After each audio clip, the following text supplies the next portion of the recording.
நாம் கேட்ட செய்தியை நீங்கள் உங்கள் வாழ்க்கையில் நடைமுறைப்படுத்த அப்பியாசப்படுத்த முயற்சி செய்தீங்கன்னா உங்கள் கரங்களை உயர்த்தி காண்பீங்க. Fantastic. Hallelujah. Give them give a big hand. அவர்களுக்காக கரங்களை தட்டி நம்ம கர்த்தருக்கு நன்றி சொல்லலாமா? Now once again I just want to nail this truth. இந்த சத்தியத்தை மறுபடியும் நான் சொல்ல விரும்புகிறேன். Just by hearing the sermon, your life will not be changed. நாம் ஒரு சத்தியத்தை கேட்பதின் மூலமாக மாத்திரம் நம்முடைய வாழ்க்கையில் ஒரு மாற்றம் வந்து விடாது. If the word has not been applied in your life, then there is no point of hearing sermons. நாம் கேட்கிற சத்தியங்கள் நம்முடைய வாழ்க்கையின் நடைமுறை வாழ்க்கையாக மாறாவிடின் கேட்கிற சத்தியம் எந்த ஒரு பிரயோஜனமும் இல்லாமல் போய்விடும். So last couple of weeks we have been studying how we can use the power of the Holy Spirit at home and at the community.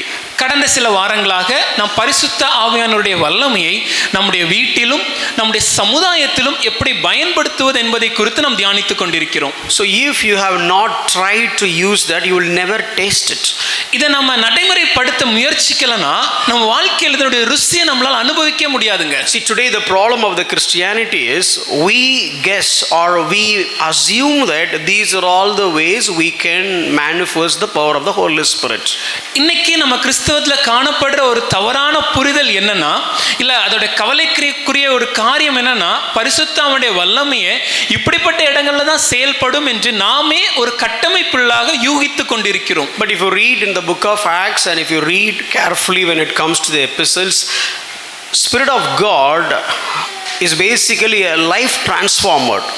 ஆனால் நம்முடைய வேதத்தில் குறிப்பாக அப்போஸ்தலர் நடபடிகள் புஸ்தகத்தையும் நிருபங்களையும் ஆழமாக வாசித்து பார்க்கும்போது பரிசுத்த ஆவியானவர் வாழ்க்கையை மறுரூபப்படுத்தி மாற்றுகிறவராய் இருக்கிறார் என்கிற உண்மை விளங்குகிறது. Maybe future point of time we are going to study about this.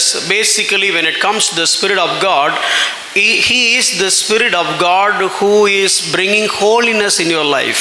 நாம் வரப்போகிற நாட்கள் இதை குறித்து தியானிக்க வாய்ப்பு கிடைக்கும் தியானிப்போம். அதில் குறிப்பாக சொல்லணும்னா பரிசுத்த ஆவியானவர் எப்படிப்பட்டவர் என்றால் நம்முடைய வாழ்க்கையில் ஒரு பரிசுத்தத்தை உருவாக்கக்கூடிய ஒரு நபர் அவர்.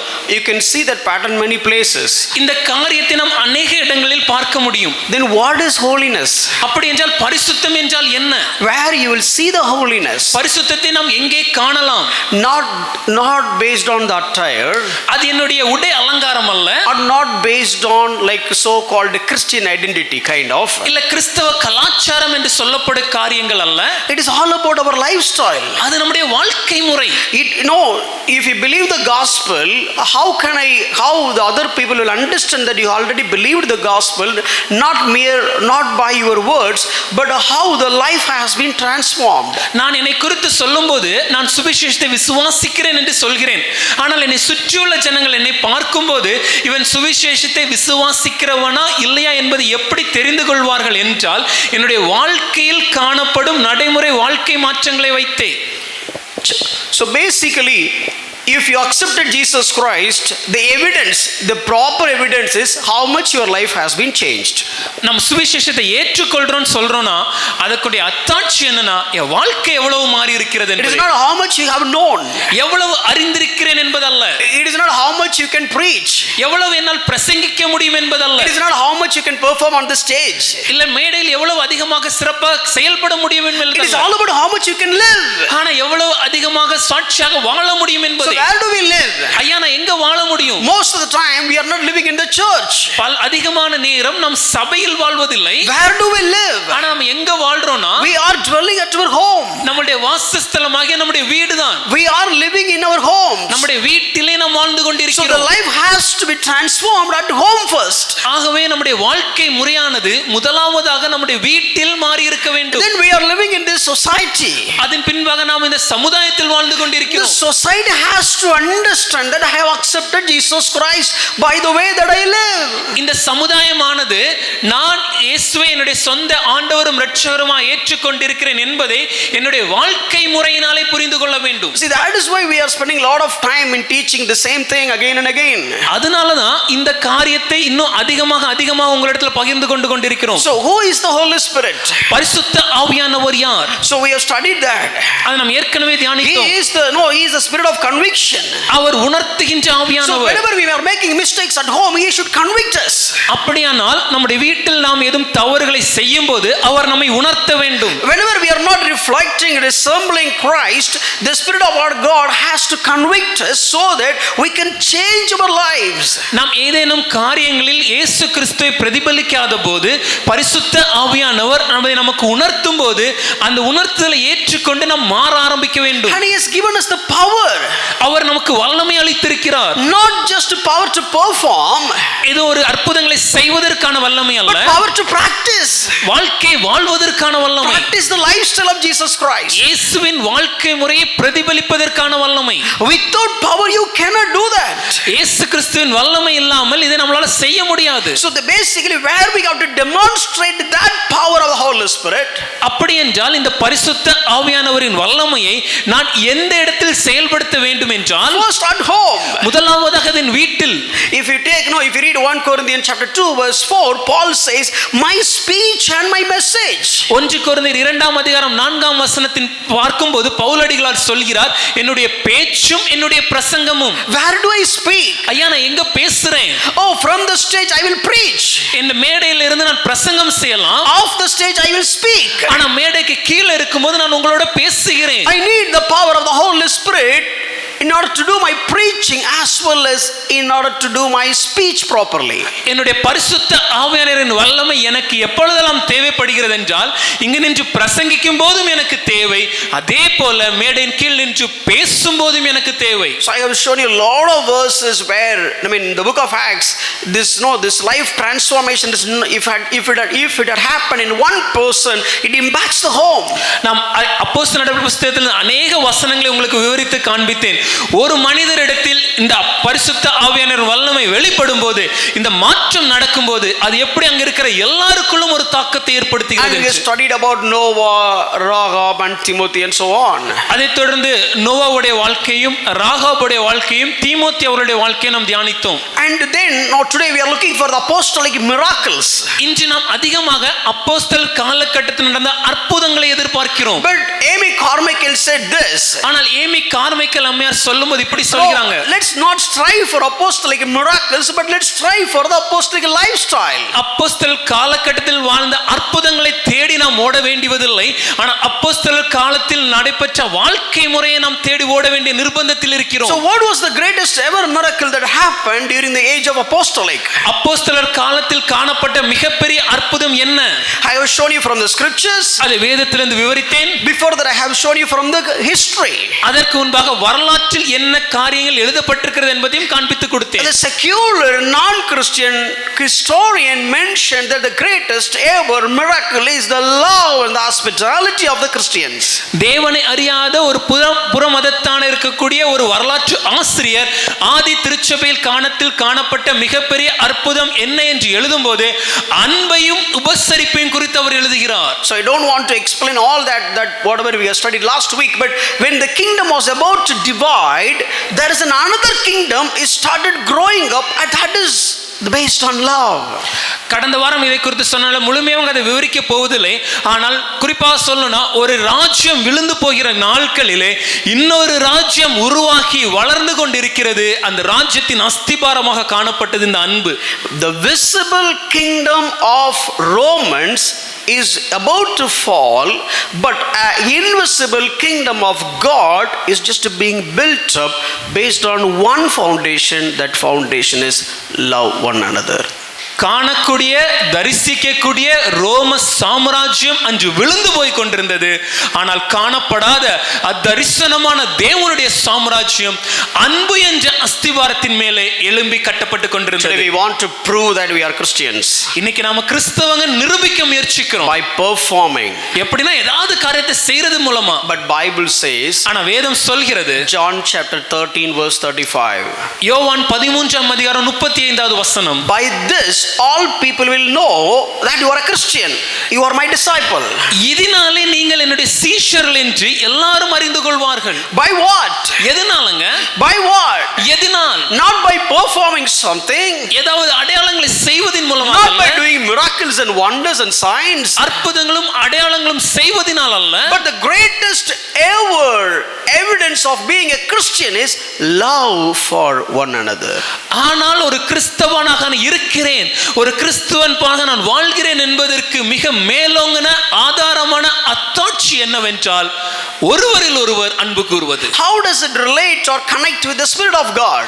இதற்கும் பரிசுத்த ஆவியானவருக்கும் என்ன தொடர்பு? If you read Romans 5:5, ரோமர் 5ஆம் அதிகாரம் 5ஆம் வசனத்தை வாசிக்கும் போது the love of the Spirit of God, love of God is poured into our heart through the Spirit of God. இந்த தேவனுடைய அன்பு நம்முடைய இருதயங்களில் பரிசுத்த ஆவியானவர் மூலமாக ஊற்றப்பட்டிருக்கிறது. So if you want to, if you say if you have the Spirit of God, people should see the love of God in and through you.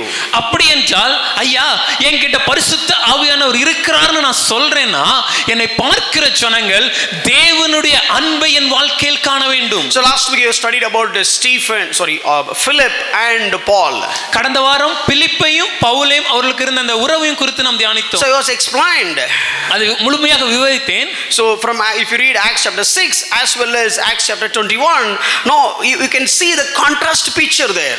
அப்போஸ்தலர் 6ஆம் அதிகாரத்தையும் அப்போஸ்தலர் 21ஆம் அதிகாரத்தையும் பார்க்கும்போது அங்க இருந்த ஒரு இரு வேறுபட்ட காரியங்களை புரிந்து கொள்ள முடிகிறது. In Acts chapter 6, Saul was a murderer.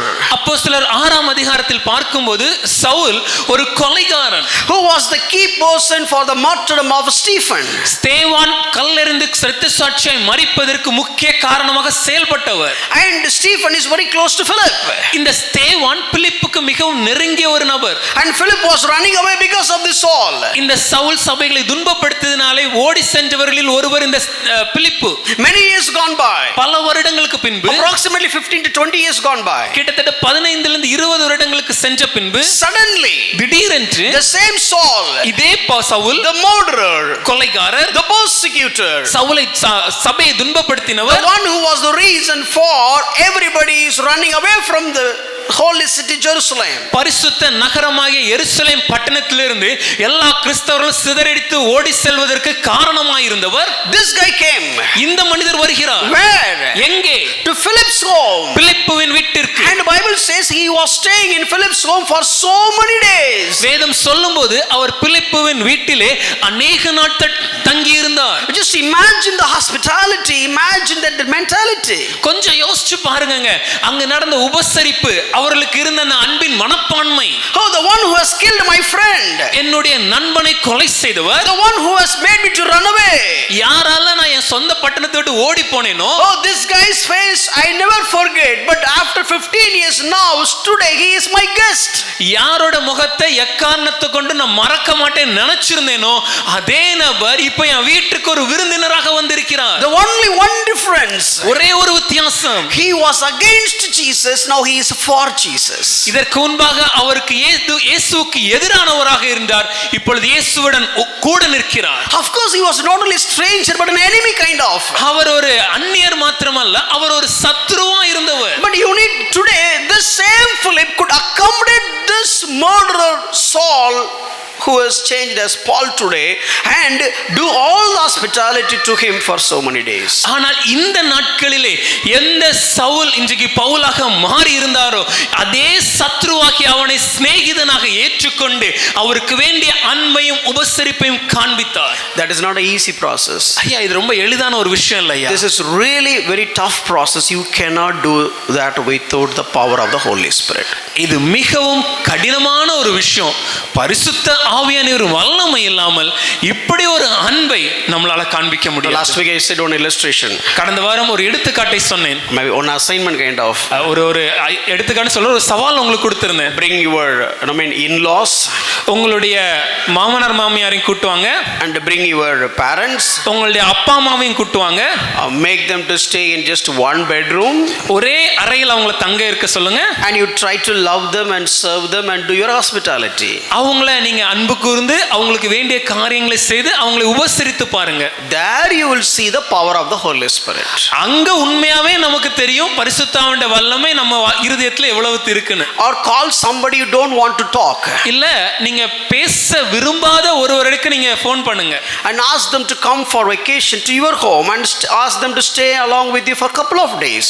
அவங்கள உங்க வீட்டுக்கு வர சொல்லி, எப்பா எங்க வீட்டுக்கு கொஞ்சம் விருந்துக்கு வாங்க, விடுமுறை தினத்துல எங்க வீட்டுல வந்து ஒரு 2 நாள் தங்கி இருங்கன்னு சொல்லி அவங்களுக்கு ஒரு அழைப்பு கொடுங்க. Treat them as if you are treating Jesus at home. எப்படி இயேசு உங்க வீட்டுக்கு வந்தாரோ, இயேசு உங்க வீட்டுக்கு வந்தா அவருக்கு எப்படி நீங்க உபசரிப்பீங்களோ, இயேசுவின் இடத்துல எப்படி நீங்க நடந்து கொள்வீங்களோ அதே போல அவங்க நடந்து கொள்ளுங்க. Then we can tell you that, oh, you filled by the Spirit of God.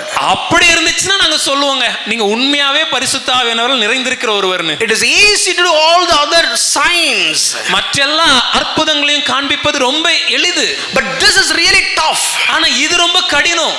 This is the pattern of the book of Acts. ஆனால் இதுதான் வேதத்தில் அப்போஸ்தலர் புத்தகத்தில் நாம் பார்க்கிற ஒரு முக்கியமான காரியம். So today also I'm just going to repeat only one word. இன்றைக்கு மறுபடியும் ஒரே ஒரு வார்த்தையை தான் நான் மறுபடியும் சொல்ல விரும்புகிறேன். How you can show the power of the Holy Spirit in the community through the hospitality. பரிசுத்த ஆவியானவரின் வல்லமை நம்முடைய சமுதாயத்தில் உபசரிப்பின் மூலமாக எப்படி நாம் காண்பிக்க வேண்டும். Because Acts 1:8 says, okay, you will be the witness at Jerusalem and you will be the witness at Samaria and the ends of the earth. அப்போஸ்தலர் 1ஆம் அதிகாரம் 8ஆம் வசனத்தை நாம் வாசிக்கும்போது நாம் சாட்சியாக இருக்க வேண்டும். எங்கே இருக்க வேண்டும்? முதலாவதாக எருசலேம், அதைத் தொடர்ந்து சமாரியா, அதைத் தொடர்ந்து உலகத்தின் கடைசி பரியந்தம். Jerusalem is like home. எருசலேம் என்பது நம்முடைய வீட்டை குறிக்கிற ஒரு காரியம். We dealt that. அதை நாம் ஏற்கனவே தியானித்தோம். Now we are moving to this Samaria. இப்பொழுது சமாரியாவை குறித்து தியானிக்கிறோம். The people we don't feel comfortable. யார் இடத்துல நமக்கு ரொம்ப எளிதாக செயல்பட முடியலையோ, we don't feel mingle with them. அவங்களோட சேர்ந்து இருக்கிறதுக்கு கொஞ்சம் கடினமா இருக்குதுங்க. Oh, we don't want to accommodate them. அவங்களை எங்க வீட்ல சேர்த்துக்க நாங்க விரும்பலங்க. Oh, it is a little bit hard for to mingle with them and no show love towards them. அவங்களோட சேர்ந்து இருந்து அவரிடத்தில் அன்பு செலுத்துவது எனக்கு கொஞ்சம் கடினமாக இருக்குதையா. Or you can have a formal love but you cannot have a heart to heart love. ஒரு மேலோட்டமான ஒரு அன்பை என்னால காண்பிக்க முடியும், ஆனா ஆழமாக இருதயத்திலிருந்து ஒரு அன்பை என்னால காண்பிக்க முடியல ஐயா. We thought I am a Christian so I am not standing against them because I am a Christian. நாம பல நேரம் என்ன நினைக்கிறோம்னா, ஐயா நான் கிறிஸ்தவன், நல்ல கிறிஸ்தவன், அதனால அவங்களுக்கு எதிரா நான் நிற்கல, அதனால அப்படியே இருந்துட்டு போயிடுறேன். See, I don't like them. அவங்க எனக்கு பிடிக்கல. I know they have done the mistake. அவங்க தான் தப்பு செஞ்சாங்கன்னு எனக்கு தெரியும். It's like a Samaritans to me. அவங்க எனக்கு கிட்டத்தட்ட ஒரு சமாரியர் போல. It is like a Samaria. I am coming to Samaria. நான் ஏதோ சமாரியா பட்டணத்துக்கு பிரவேசிப்பது போல. So it's something like, I don't want them to be burned but still I cannot love them like I love the people of Jerusalem. அக்கினி வந்து அவங்களை எரிக்க வேணும்னு நான் எதிர்பார்க்கல, ஆனா எருசலேமில் என்னுடைய ஜனங்களை நான் நேசிப்பது போல அன்பு கூறுவது போல அவர்களிடத்தில் என்னால் அன்பு கூற முடியவில்லை. No, you yourself just to think, you will have a lot of people in that list. நீங்களே கொஞ்சம் யோசிச்சு பாருங்களேன். உங்க மனசுல உங்களுக்கு தெரியும் எத்தனை பேர் இந்த மாதிரியான ஒரு கேட்டகரியில இருக்கிறாங்க. அல்லது சிம்பிளா யோசிச்சு பாருங்க, யாரெல்லாம் நம்ம வீட்டுக்கு வந்தா நம்ம என்ஜாய் பண்ணுவோம், யாரெல்லாம் நம்ம வீட்டுக்கு வந்தா நம்ம ஃப்ரீடம் போன மாதிரி ஃபீல் பண்ணுவோம். Just imagine this. Whenever when some people come with whom we'll find it so much happy to enjoy, and just imagine some of the people who when they come we feel uncomfortable and we think, oh, I lost my freedom. So many times, if some people are coming to your home, you will feel excited, and if some people are visiting to your home, you will feel disgusted. ஒரு சில நேரங்கள்ல ஒரு சில நண்பர்கள் இல்ல விருந்தினர்கள் உறவினர்கள் வீட்டுக்கு வந்தாலே நமக்கு ரொம்ப சந்தோஷமா இருக்கும். ஆனா அதே கொஞ்சம் யோசிச்சு பாருங்களேன், ஒரு சிலர் வீட்டுக்கு வந்துட்டாலே ஐயோ ஏன் இவங்க வந்தாங்கன்னு யோசிக்கிற நிலைமையில தான் நாம இருப்போம். See, I'm going to say the same thing but through the scriptures. இதே காரியத்தை மறுபடியும் வேத வசனத்திலிருந்து உங்களுக்கு காண்பிக்க விரும்புகிறேன். நம்மளால ஜெபிக்க முடியுது, பைபிள் படிக்க முடியுது, எல்லாம் செய்ய முடியுது, ஆனா இதை செய்ய முடியல. We are able to read the Bible, we are able to pray, but we are not able to love each other. If somebody is not inviting their function, we will not invite them. Even if we invite them, we have the mindset saying, okay, let them not come but let me invite because I'm a Christian. நம்மள ஒருவர் அவங்க வீட்ல நடந்த ஒரு விழாக்கு நம்மள அழைப்பு கொடுக்கலனா நம்ம நிச்சயமா என்ன பண்ணுவோம், அவங்களுக்கு அழைப்பு கொடுக்கவே மாட்டோம். ஒரு சில நேரங்கள்ல அவங்களை அழைத்தா கூட நம்ம என்ன சொல்லுவோம்னா, நான் ஒரு கிறிஸ்தவன் ஆயிட்டேன், அவங்க வர வேணாம், சரி இருந்தாலும் பேருக்கு சும்மா சொல்லி வச்சுப்போமே அப்படி சொல்லி மட்டும் வைப்போம். So we feel like we are satisfied. அதுலயே நம்ம ரொம்ப திருப்தியுமாகி போகிறோம். But let's study what is hospitality. ஆனா உண்மையாகவே உபசரிப்பு என்றால் என்ன என்று பார்க்க போகிறோம். From the word of God. வேத வசனத்திலிருந்து தியானிக்க How போகிறோம். the hospitality helps to spread the gospel. இந்த உபசரிப்பானது எப்படி இந்த சுவிசேஷம் பரவுவதற்கு பயன்பட்டது என்பதை பார்க்க Let me போகிறோம். put it in this way. இல்ல இப்படி சொல்றேனே, Since we are not the people, those who have the quality of hospitality, we couldn't show the power of the Holy Spirit at home. நம்முடைய வாழ்க்கையில இந்த உபசரிப்பின் குணம் நம்முடைய வாழ்க்கையில் காணப்படாததுனால தான் நம்மளால நம்முடைய வீட்டில பரிசுத்த ஆவியானவரின் வல்லமையை காண்பிக்க முடியவில்லை. Why are we preaching this in the church? இதை ஏன் சபையில் பிரசங்கிக்கிறோம்? If you read Acts chapter 2:42, அப்போஸ்தலர் 2ஆம் அதிகாரம் 42ஆம் வசனத்தை they வாசிக்கும்போது devoted themselves for what? For fellowship. அவங்க அந்நியோன்யத்தில் இருப்பதற்காக தங்களை உறுதியாக அதுல தரித்திருந்தார்கள் வாசிக்கிறோம். Fellowship. அந்நியோன்யம் With whom? யாருடன்? Not to their relatives. அவங்க சொந்தக்காரங்க மாத்திரம் இல்லங்க, All are become new Christians. இப்ப அங்க இருக்கிற எல்லாருமே புதிய கிறிஸ்தவர்கள். They are not one congregation, one church. அவங்க ஏதோ ஒரு சபையோ ஒரு சபை கூட்டமோ என்று அல்ல. They are all coming from different places. வேறு வேறு இடத்திலிருந்து வருகிறார்கள். Different kind of social status. வேறு வேறு கலாச்சார பின்னணியிலிருந்து வருகிறார்கள். Different kind of financial status. வேறு வேறு பொருளாதார பின்னணியில் இருக்கிறார்கள். They accepted Jesus Christ. எல்லாரும் இயேசுவை ஏற்றுக்கொண்டிருக்கிறாங்க. And they are all living together. அவங்க எல்லாரும் இணைந்து வாழ ஆரம்பிக்கிறாங்க. And they were devoted themselves for that fellowship. அவங்க இந்த ஐக்கியத்தில் அந்யோன்யத்தில் இருப்பதற்கு தங்களை ஒப்பு கொடுத்து உறுதியாய் தரித்திருந்தார்கள். Let's look at what is hospitality. இந்த உபசரிப்பு என்றால் என்னன்னு பார்க்க போறோம். First, what is the word? I mean, what is the meaning of that word? இந்த வார்த்தையோட அர்த்தம் என்ன? So are you all with me? You can no, basically, let me give a conclusion first. ஆரம்பிக்கும் முன்னாடி முதல்ல முடிவுரையை சொல்லிடுறேனே. After the sermon, சபை ஆராதனை முடிஞ்ச பின்னாடி if somebody is asking, யாராவது உங்கள்ட்ட வந்து what did they preach today? இன்னைக்கு என்ன பிரசங்க சார் கேட்டீங்க? You may have only one word answer. உங்களிடத்துல ஒரு வார்த்தை மாத்திரம் தான் பதிலா இருக்க போகுது. Show more hospitality. இன்னும் அதிகமாக மற்றவங்களை உபசரிக்கணும். அவ்வளவுதான், simple. That's it. Then why are we preaching this? அப்புறம் ஏன் அதை பிரசங்கிக்கிறோம்? I want you to see that from the Bible so that at least we can start work on it from now. இதை நீங்க உங்களுடைய வேதத்திலிருந்து பார்க்கணும்னு நாங்கள் ஆசைப்படுறோம். வேதத்திலிருந்து நம்ம அதை பார்க்கும்போது இன்றிலிருந்து இப்பொழுதிலிருந்தே நம்முடைய வாழ்க்கையில் இதை நடைமுறைப்படுத்த நம்ம முயற்சிக்கணும்னு ஆசைப்படுறோம். Why? ஏன்? Let me give some practical examples. ஒரு சில நடைமுறை எடுத்துக்காட்டுகளை முதல்ல சொல்ல விரும்புகிறேன். At one point of time, I mean, very early age, they will get married. ஒரு சில காலங்களுக்கு முன்பாக மிகவும் சின்ன வயசுலேயே திருமணம் முடிந்துவிடும். And if you go every home, at least 15 to 20 people will be there. ஒவ்வொரு வீட்ல நீங்க போய் பார்த்தீங்கன்னா குறைந்தபட்சம் 15 ல இருந்து 20 பேர் அந்த வீட்ல இருப்பாங்க. And at one point of time we thought, okay, we are overpopulated and we try to reduce the population. சில காலம் சென்று நம்ம என்ன நினைச்சோம், ஐயோ நம்மளுடைய ஜனத்தொகை ரொம்ப அதிகமா இருக்கு, ஆகவே ஜனத்தொகையை கட்டுப்படுத்தணும் சொல்லி முயற்சிகள் செய்தோம். So we are telling people முத்து போல் மூன்று பெருக. So we informed the people like pearls have 3. Why? ஏன்? More than 3 it is dangerous. மூஞ்சுக்கு மேல போச்சுன்னா அது கொஞ்சம் ஆபத்துன்னு சொல்லிட்டு. நாட்டுக்கு நல்லதில்ல, வீட்டுக்கு நல்லதில்ல. It's not good for the country, not good for the family. No, indirectly we are trying to convey the truth. மறைமுகமாக ஒரு சில உண்மைகளை சொல்ல விரும்புகிறோம். That is not the truth, by the way. அது உண்மையெல்லாம் கிடையாதுங்க. And whenever you look at any, at one point of time, any lorry or any vehicle, they'll have one statement. இன்னும் கொஞ்ச நாள் பின்னாடி எல்லாம் நீங்க லாரியிலயோ எல்லாம் ஆட்டோல பாத்தீங்கன்னா அங்க ஒரு வாக்கியத்தை எழுதிருப்பாங்க. நாம் இருவர் நமக்கு இருவர். We two, let's have two. Why? ஏன்? Okay, don't go beyond 2. ரெண்டுக்கு மேல வேணாங்கன்னு சொல்ல முயற்சி செய்தாங்க. It's hard to manage. அது எல்லாத்தையும் கஷ்டப்பட்டு வளர்க்கிறது கடினம்னு சொல்லிட்டு many of us adopted that principle. நம்மள பல பேர் அந்த ஒரு காரியத்தை தான் ஃபாலோ பண்றோம். Male one female. ஒரு பையன் ஒரு பொண்ணு போதும் சார். இதுல எங்க தப்பு நடந்தா தான் அடுத்து யோசிக்கிறது. Only if there is some mistake happened here, then only we plan for the third one. I don't know who taught that principle. இது யார் சொல்லி கொடுத்தாங்கன்னு எனக்கு தெரியல. But it's okay. இருந்துட்டு போட்டுங்க. Later point of time. அதை தொடர்ந்து Recently.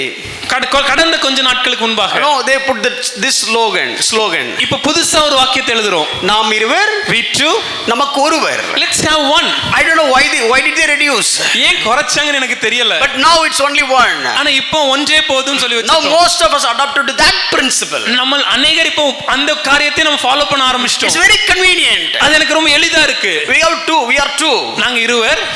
husband and wife. கணவன் மனைவி. And we only one little one. ஒரு சின்ன குழந்தை. You take care of 50%, I take care of 50%. நீங்க ஒரு 50% பாத்துக்கோங்க, நான் ஒரு 50% பாத்துக்கிறேன். 50% of my burden is on your shoulder.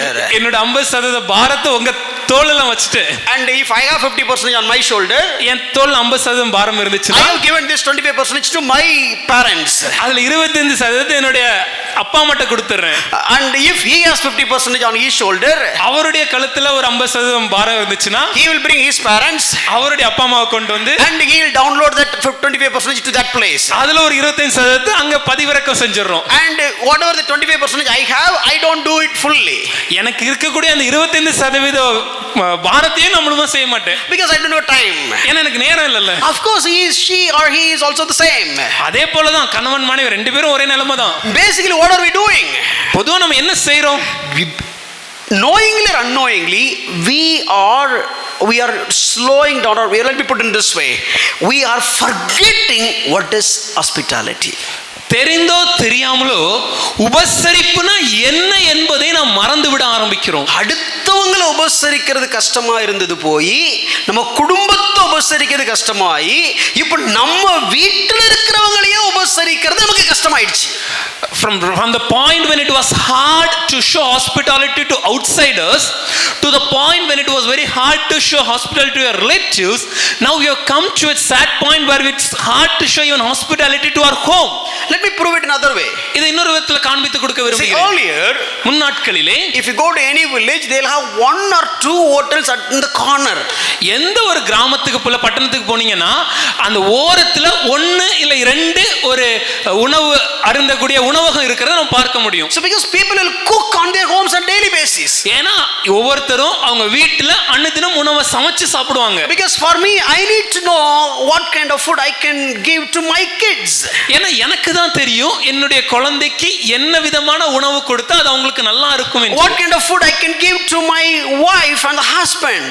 என்னுடைய கணவருக்கோ இல்ல என்னுடைய மனைவிக்கோ என்ன விதமான உணவை நான் கொடுக்க வேண்டும் என்று எனக்கு தான் தெரியும். So it is not only just cooking, it is something I'm doing hospitality to my family.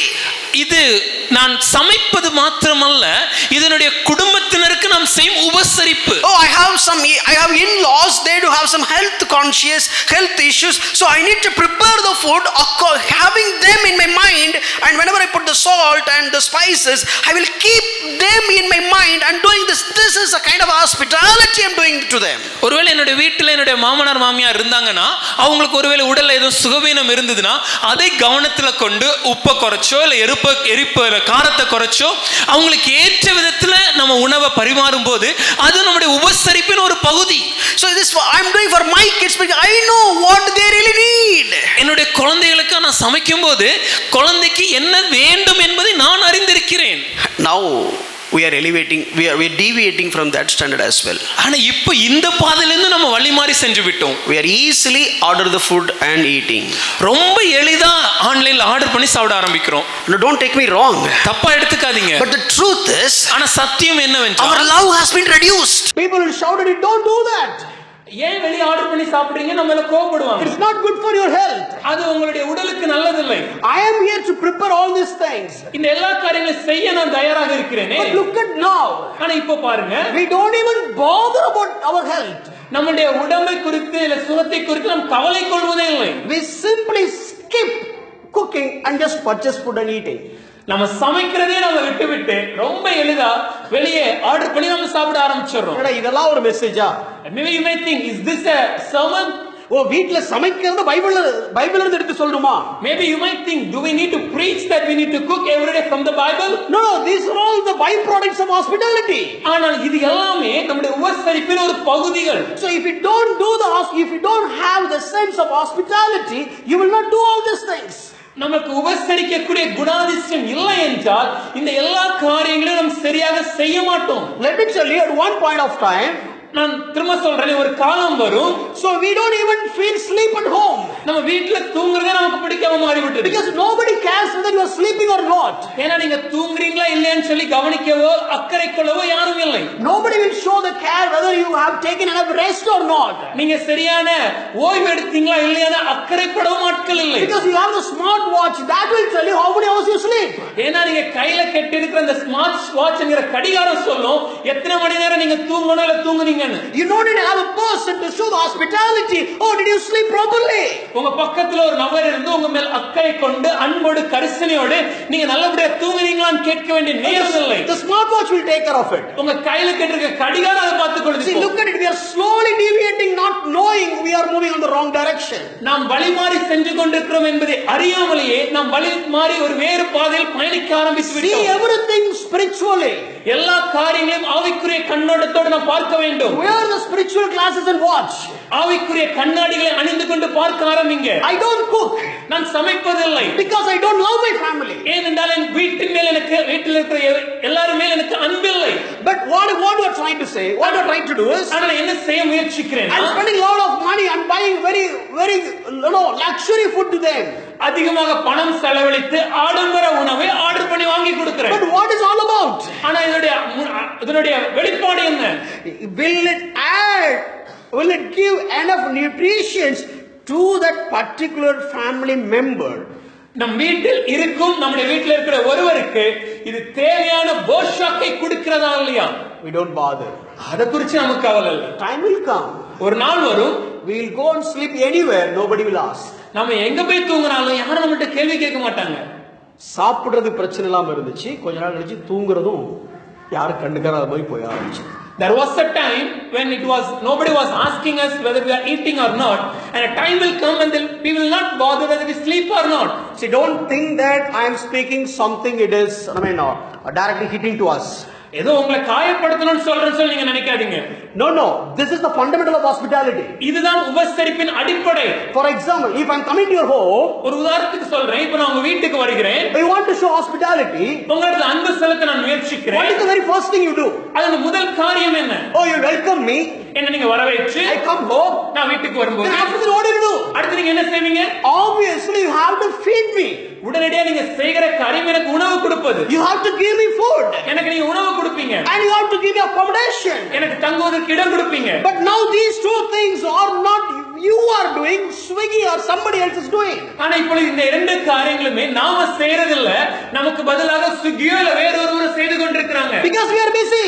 ஏன்னா நாம ரொம்ப பிஸியா இருக்கிறோம். But if you have the Spirit of God in you, ஆனா பரிசுத்த ஆவியானவர் நமக்குள்ள இருப்பாராய், if you have the love of God in you, பரிசுத்த ஆவியானவர் அன்பு இருக்குமேயாய், the love of God will strive you to do something. பரிசுத்த ஆவியானவர் அன்பு ஏதேனும் காரியங்களை செய்ய நம்மை உந்தி தள்ளும். Oh, it is not something you will put the order. ஐயா இது order செய்வதில்லையா? No, this is the person whom I love much.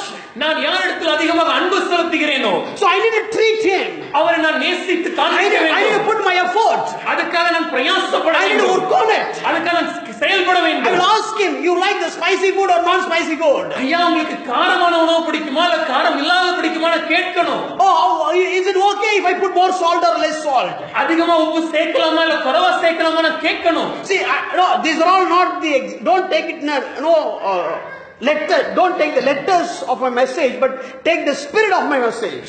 எழுத்தின் பிரகாரமாக இந்த செய்தி எடுக்காமல் இந்த செய்திக்கு பின்னாடி இருக்கக்கூடிய அர்த்தத்தை, அதனுடைய முக்கியத்துவத்தை நீங்கள் புரிந்து கொள்ளுங்கள். These are all the norms which we don't even treat these things as norms nowadays. ரொம்ப அடிப்படையா நம்ம செஞ்சுக்கிட்டு இருந்த வேலைகள் தான் இவைகள். ஆனா இதெல்லாம் இன்னைக்கு நம்முடைய வாழ்க்கையின் ஒரு அங்கம்ங்கறதே நம்ம மறந்து வாழ ஆரம்பிச்சிட்டோம். We know Swiggy and Zomato and all these things were not there in the book of Acts. இந்த ஸ்விக்கி சொமாட்டோ இப்படிப்பட்ட எந்த காரியங்களுமே அப்போஸ்தலர் நடவடிக்கையின் காலத்தில் இல்லை. But ஆனால் in the book of Acts, அப்போஸ்தலர் புத்தகத்தை பார்க்கும்போது the people, those who have given the hospitality, ஜனங்கள் தங்களுடைய உபசரிப்பை கொடுப்பதின் மூலமாக they do also have their family. கொடுத்த எல்லாருக்கும் குடும்பம் இருந்துச்சு. They do also have their work. அவங்களுக்கும் தனியா வேலை இருந்துச்சு. They do also have their family challenges. அவங்களுக்கும் குடும்பத்துல சவால்கள் இருந்தது. They do also have problems with respect to finances and so on. பொருளாதார காரியங்களில் அவர்களுக்கும் சில குறைபாடுகள் தேவைகள் இருந்தது. And they are also expecting comfort life and so on. ஒரு சௌகரியமான வாழ்க்கை அவர்களும் எதிர்பார்த்து தான் காத்திருந்தனர். They would have also avoided. அவங்களும் மற்றவர்களால் புறக்கணிக்கப்பட்டவங்க.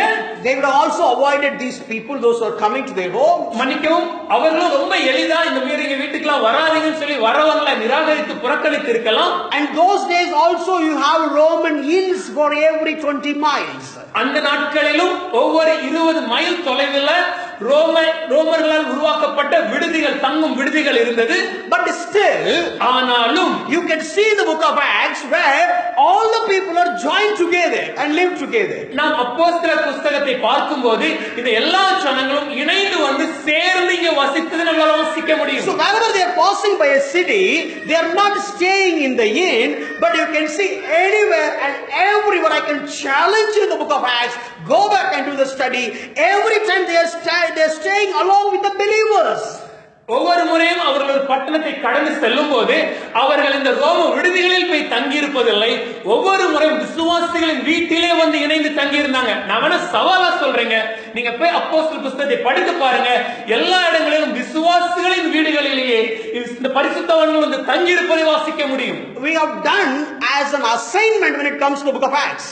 இந்த அப்போஸ்தலர் புஸ்தகத்துல இது ஒரு ஆராய்ச்சியாகவே நாங்க எடுத்து செஞ்சோம். So I asked 3 people to study the entire book of Acts. நான் ஒரு 3 பேரிடம் இந்த முழு அப்போஸ்தலர் புஸ்தகத்தை எடுத்து படிக்க சொன்னேன். Even though I have studied, அதை நான் படித்திருந்தாலும் I asked them, அவருக்கு நான் கொடுத்து, okay, you study from 1 to 10.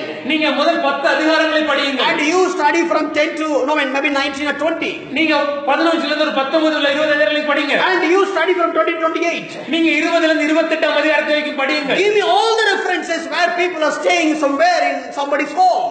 இந்த எல்லா இடங்களிலும் எங்கெல்லாம் வேத வசனங்கள் ஒருவர் இன்னொரு இடத்தில் தங்கி இருந்தார் என்று சொல்கிறதோ அந்த எல்லா வேத குறிப்புகளையும் எனக்கு எடுத்து கொடுங்கன்னு சொன்னேன். If you find somebody somewhere doing the hospitality, mention that reference and give it to me. எங்கெல்லாம் இந்த உபசரிப்பின் காரியங்கள் காணப்படுகிறதோ அந்த வேத குறிப்புகளை என்னிடத்தில் கொடுக்குமாறு கேட்டுக்கொண்டேன். After I got all the references, அந்த எல்லா வேத குறிப்புகளை நான் பெற்ற பின்பு, because I have noted so much, இதற்கு முன்னதாகவே நானும் சில குறிப்புகளை எடுத்திருந்தேன். I got it all. இதெல்லாம் பெற்றுக்கொண்ட பின்பு Then I asked them, அவருக்கு மறுபடியும் நான் சொன்னேன், okay, person A study to the person A, you study the passage of person B, and the person B, you study the passage of person C, and person C, you study the passages of person A again. முதலாம் நபர் நீங்க என்ன படிச்சீங்களோ அந்த பகுதிகளை இப்பொழுது இரண்டாம் நபர் வாசித்து தேடி பாருங்க. இரண்டாவது நபர் வாசித்து கற்றுக்கொண்ட பகுதிகளை இப்பொழுது மூன்றாம் நபர் தேடி பாருங்க. மூன்றாம் நபர் வாசித்த பகுதிகளை முதல் நபர் தேடி பாருங்க. மறுபடியும் கொடுத்தேன். And put it all together. அதெல்லாம் வச்சு மறுபடியும் சேர்த்து பார்க்கும்போது, and tell me what are all the places you can see hospitality. எந்தெந்த இடங்களில் இந்த உபசரிப்பு என்னும் காரியம் காணப்படுகிறது என்று நான் கேட்டேன். Lot of places. This entire book is just soaked by the principle of hospitality. அநேக இடங்களில் பார்க்க முடிகிறது. இன்னும் சொல்ல போனா இந்த முழு அப்போஸ்தலர் புஸ்தகமும் இந்த உபசரிப்பு என்னும் ஒரு காரியத்தினாலே தோய்க்கப்பட்டிருந்தது. But we miss that completely. ஆனா இதை நம்ம இழந்துட்டோம். We want privacy. நமக்கு தேவைப்படும் காரியம் என்னன்னா ஒரு தனியான ஒரு இடம், தனிமையான ஒரு இடம். We want comfortable.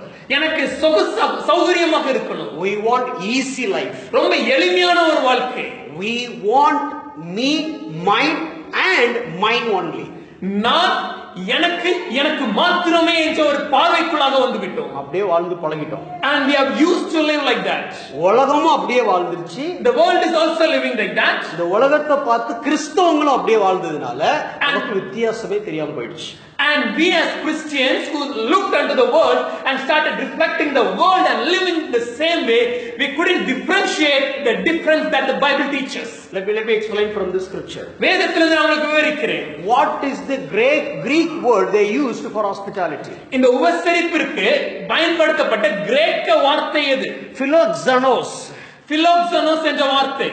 So philoxenos, it is a combination of 2 words. இந்த philoxenos என்கிற கிரேக்க வார்த்தை இரண்டு வார்த்தைகளை உள்ளடக்கிய ஒரே வார்த்தை. philos என்ற ஒரு வார்த்தை, exenos என்ற ஒரு வார்த்தை. What do you mean by philos? philos என்றால் என்ன அர்த்தம்? You all know that the filio, the friendly love. நாம் எல்லாரும் அறிந்திருக்கிறபடி filio என்ற ஒரு நண்பர் சகோதரனுக்கு உண்டான ஒரு அன்பு. So philos என்கிற வார்த்தை, that is a love towards your friend. நண்பருக்கு மேல் செலுத்தப்படுகிற அன்பு. And exenos என்றால் that is a stranger.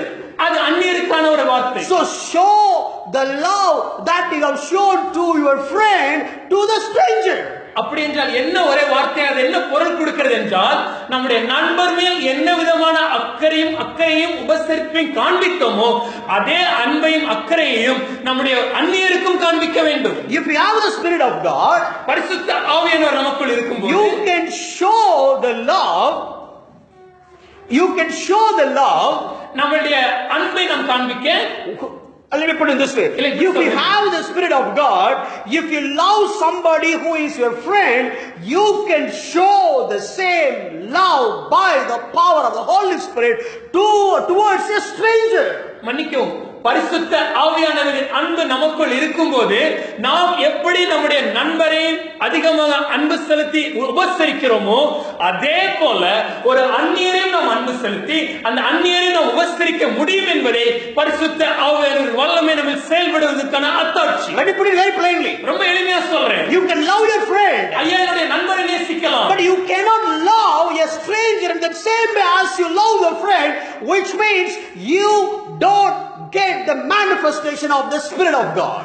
ஆனால் என்னுடைய நண்பரை நான் நேசிக்கும் அதே அளவுக்கு ஒரு அந்நியரை நேசித்து என்னால் அன்பு செலுத்த முடியவில்லை என்றால் அதுக்கு அர்த்தம் என்னன்னா பரிசுத்த ஆவியானவரின் வல்லமை என்னில் செயல்படவில்லை என்பதே. Churches will not teach this. ஐயா, சபைகளில் இதை பிரசங்கிப்பதில்லை. Because this is a challenge to congregation. ஏனால் இது சபையாருக்கு கொடுக்கும் ஒரு சவாலான செய்தி. Who is the stranger? இந்த அந்நியர் யார்?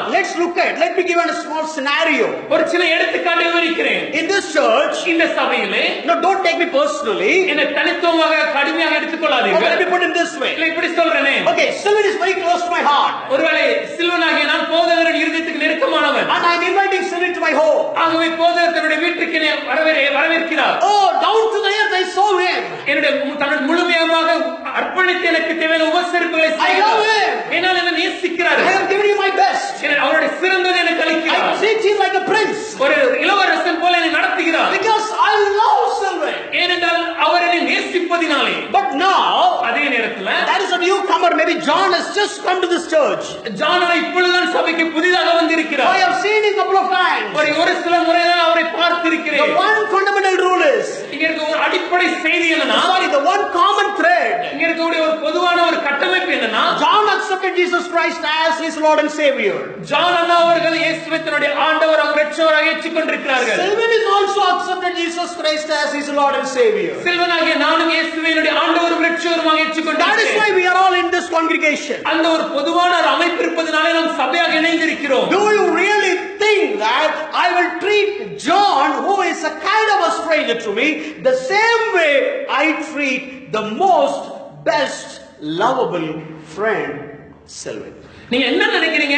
எனக்கு சபையில ஒரு அந்நியர் போல காணப்படுகிற ஜானனாவை நான் எப்படி உபசரிக்கிறேனோ அதே விதமான அன்பதான் எனக்கு மிகவும் நெருக்கமான அன்பான உச்ச சிநேகிதரான சில்வனுக்கும் காண்பிப்பேனா? I am not doing that. அது நான் செய்யறதில்லை. Then which means I don't know the hospitality. அதுக்கு அர்த்தம் என்னன்னா, இந்த உபசரிப்பு என்கிற வார்த்தைக்கான அர்த்தம் எனக்கு தெரியல. I don't have the hospitality. இந்த உபசரிப்பின் குணாதிசயம் என்னிடத்தில் இல்லை. If I don't have the hospitality, then the power of the Spirit of God is not being manifested. இந்த உபசரிப்பின் குணாதிசயம் என்னிடத்தில் காணப்படவில்லை என்றால் பரிசுத்த ஆவியானவரின் வல்லமை என்னிடத்தில் செயல்படவில்லை என்று அர்த்தம். Because if I have the love of God poured into me by the Spirit of God, I cannot contain it. It will just bubble out.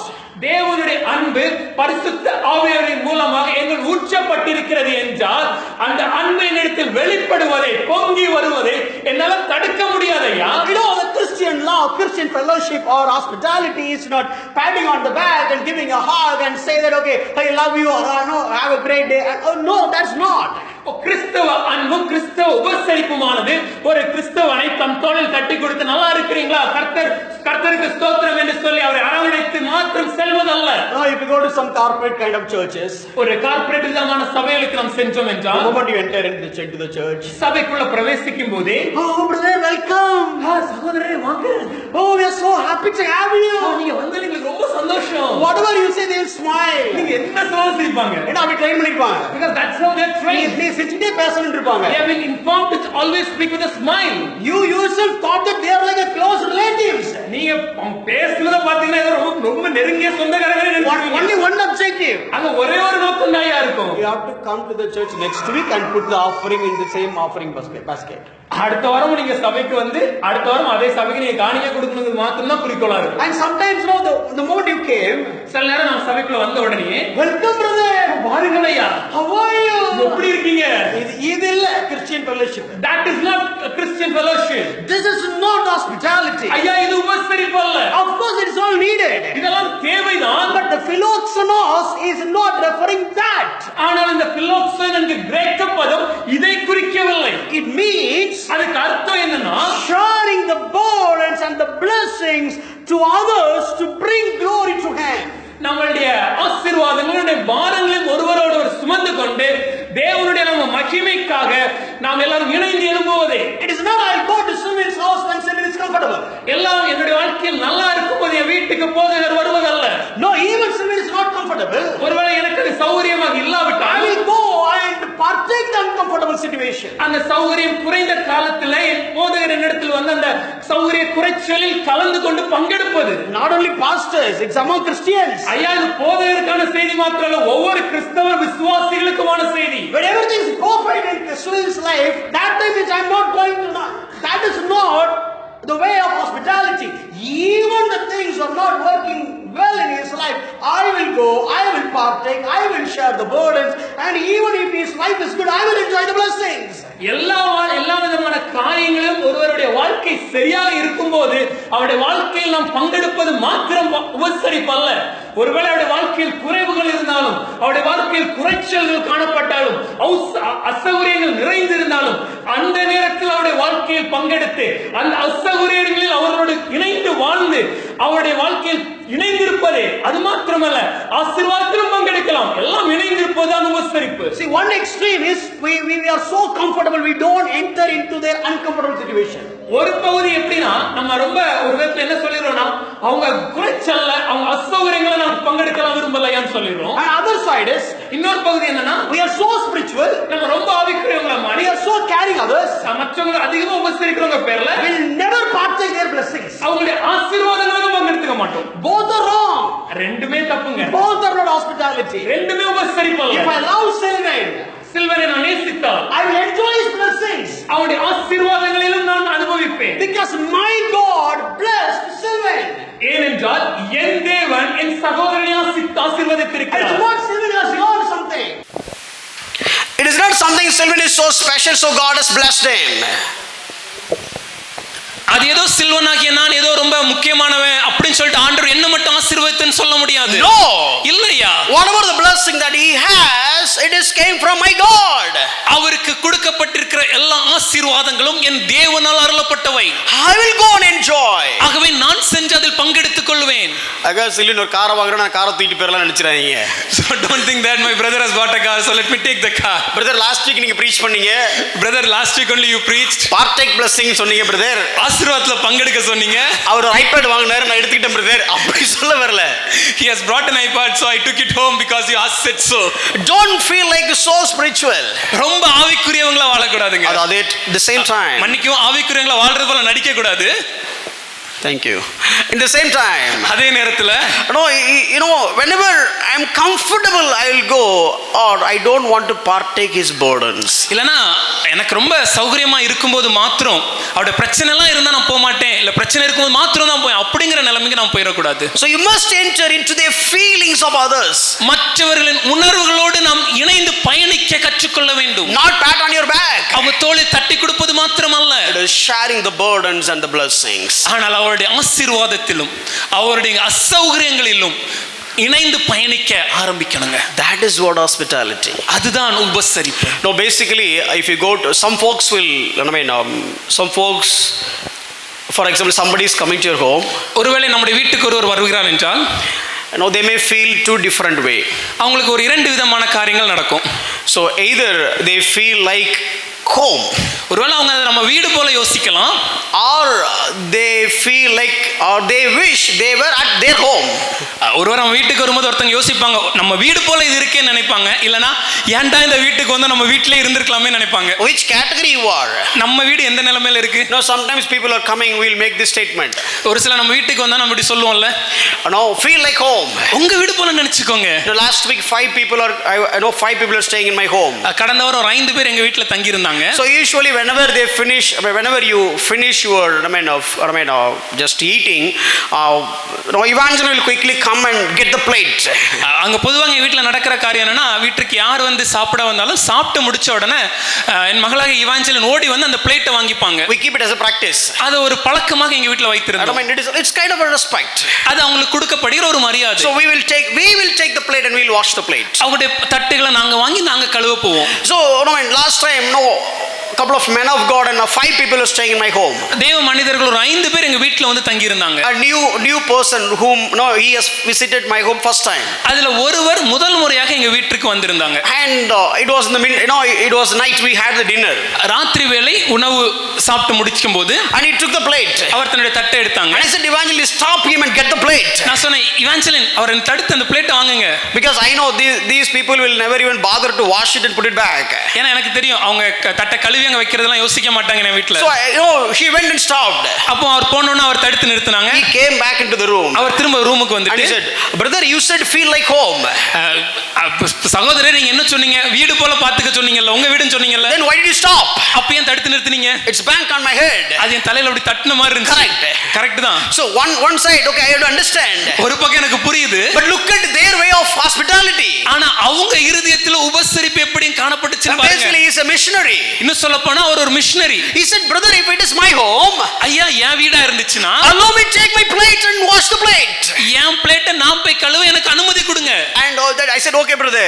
நான் சொன்னேன், சரி ஐயா நீங்களே பண்ணுங்க. This is our custom. இது எங்க வீட்ல ஒரு பழக்கம். Then we keep talking. அப்படி தொடர்ந்து பேசிக்கிட்டே இருந்தோம். Everybody went to sleep. எல்லாரும் தூங்க ஆயத்தமானோம். It is approximately 2 o'clock. அதிகாலை ஒரு 2 மணி இருக்கும். No, we'll not speak about politics. We'll speak about word and so on and so many things. வேற எந்த காரியங்களை குறித்து அரசியலை குறித்து பேசுவதில்லை, பொதுவாகவே வசனத்தை குறித்து நாங்க பேசிக்கொண்டிருக்கோம். Even on that day we spoke about the politics and the reformation related to politics and so on, so many things.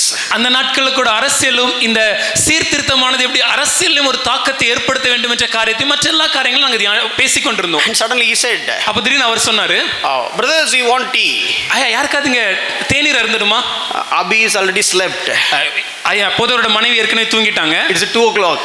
அது அதிகாலையில 2 மணி. And I said, I am very familiar with the kitchen. உங்களுக்கு தெரியும் எனக்கு எந்த அளவுக்கு சமையல் காரியங்களை where I got to wash my hand, எங்க கையை கழுவணும், that's enough. அவ்வளவுதான் எனக்கு தெரியும். No much familiarity. அதுக்கு மேல சமையல் எனக்கு தெரியாது. He said, brother, let's put tea. அவர் சொன்னார், நம்ம ஒரு tea குடிக்கலாமே. I said, brother, I really don't know what is there in the kitchen. நான் சொன்னேன், ஐயா உண்மையாவே எனக்கு கிச்சன்ல என்ன இருக்குதுன்னு எனக்கு தெரியாது. And he said, you come, brother, we know where sisters will keep all these things. ஐயா நீங்க வாங்க ஐயா, பொதுவாக வீட்டம்மா எந்த இடத்துல என்ன வச்சிருப்பாங்கன்னு எங்களுக்கு தெரியும். எனக்கு ரொம்ப really don't know what to say. எனக்கு என்ன சொல்றதுனே தெரியல. Hospitality, உபசரிப்பு. I said, okay, let's go. சரி நம்ம போவோம்னு சொல்லிட்டு I went to kitchen. நான் கிச்சனுக்கு சென்றேன். So many people are awaiting to welcome us. அந்த சமையலறையில எங்களை வரவேற்க நிறைய பேர் காத்திருந்தாங்க. different size, பல விதமான காரியங்கள்ல, different colors, பல விதமான வண்ணங்கள்ல, everywhere you touch, எங்க தொட்டாலும் somebody is there, hi. ஒருத்தர் ஹாய் சொல்றாரு. I feel so embarrassed. எனக்கு ரொம்ப அசௌகரியமா போயிடுச்சு. I think somebody has given pest control in some of the floor and everybody has transported and everybody transferred to their dwelling place to my home. யாரோ ஒரு இந்த கரப்பாம்பூச்செல்லாம் அடிக்க பக்கத்து ஃபிளாட்ல ஏதோ மருந்து போட்டாங்களான்னு தெரியல, மொத்த கரப்பாம்பூச்சி அன்னைக்கு எங்க வீட்ல தான் இருந்துச்சு. அந்த சைஸ் அது வரைக்கும் நானே பார்த்தது இல்ல. Even I have not seen such bigger ones in my home. He came. அவர் வந்தாரு. And he never used with all these kind of apartments. இந்த மாதிரியான அபார்ட்மெண்ட்ல வாழ்ந்தவர் பழக்கப்பட்டவர் இல்ல. He came and he saw. அவர் வந்து பார்த்த உடனே, brother, ஐயா everywhere they are. எல்லா இடத்துலயும் இருக்காங்க ஐயா. different size, விதவிதமான வண்ணங்கள்ல. Okay, let's not disturb them. அவங்களெல்லாம் நம்ம டிஸ்டர்ப் பண்ணாம, இதுல என்ன காமெடினா அவங்க எங்களுக்கு போறது இல்ல. And the thing is they are also not ready to leave. நாங்க தான அந்த டைம்ல சுத்திட்டு இருப்போம், நீங்க யாரா அப்படிங்கிற மாதிரியே. Maybe their imagination, no, it is our time to roam around freely. Who are these young 2 boys? And you know what he has done? அவர் என்ன செஞ்சார் தெரியுமா? He went. அவர் வந்து and look at all the cupboards. அப்படி அந்த கப்போர்ட்ல இருக்க ஒவ்வொரு பாக்ஸையும் பார்த்தாரு. Brother, here it is sugar. இங்கே சுகர் இருக்கு. I said, yes அண்ணா. ஆமாண்ணே. And then somewhere here the coffee powder. அப்ப நிச்சயமா இதுக்கு பக்கத்துல தான் காஃபி பவுடர் இருக்கும். Somewhere tea powder. பக்கத்துல தான் கண்டிப்பா டீ பவுடர் இருக்கும். I said, I know. ஆமாய்யா அங்கதான் இருக்கணும். You know what? He took the sugar cane. He took the sugar box. அவர் அந்த சீனி பெட்டகத்தை எடுத்துட்டு And he said, அவர் சொன்னது, I know he was not a prophet. எனக்கு அவர் தீர்க்கதரிசிலாம் இல்ல. He took the sugar box. அவர் அந்த சீனி பெட்டகத்தை எடுத்துட்டு, I don't think sister is using this sugar box. அவர் இந்த சக்கரை இந்த பெட்டியில இருந்து அவங்க பயன்படுத்துற மாதிரி எனக்கு தோணலையே. Because it is full. ஏன்னா நிறைஞ்சிருக்கு. Maybe she will have a small box where she will put and use it. ஒருவேளை ஒரு சின்ன பெட்டியில இந்த தேவையான அளவுக்கு சர்க்கரையை கொட்டி அதை தான் டெய்லி எடுத்து பயன்படுத்துவாங்க நான் நினைக்கிறேன். He put it back. அப்படி சொல்லிட்டு அதை திரும்ப வச்சிட்டாரு. And he went to the other side. அப்படி இன்னும் அடுத்த இடத்துக்கு சென்று, you know what, long story short, பெரிய கதையை சுருக்கமா சொல்றேன், within 5 minutes 5 நிமிஷத்துல we got a wonderful tea in the midnight. நடுராத்திரியில ஒரு அற்புதமான தேநீரை நாங்க பருகினோம். What I'm trying to say, நான் என்ன சொல்ல வருகிறேன், they came home.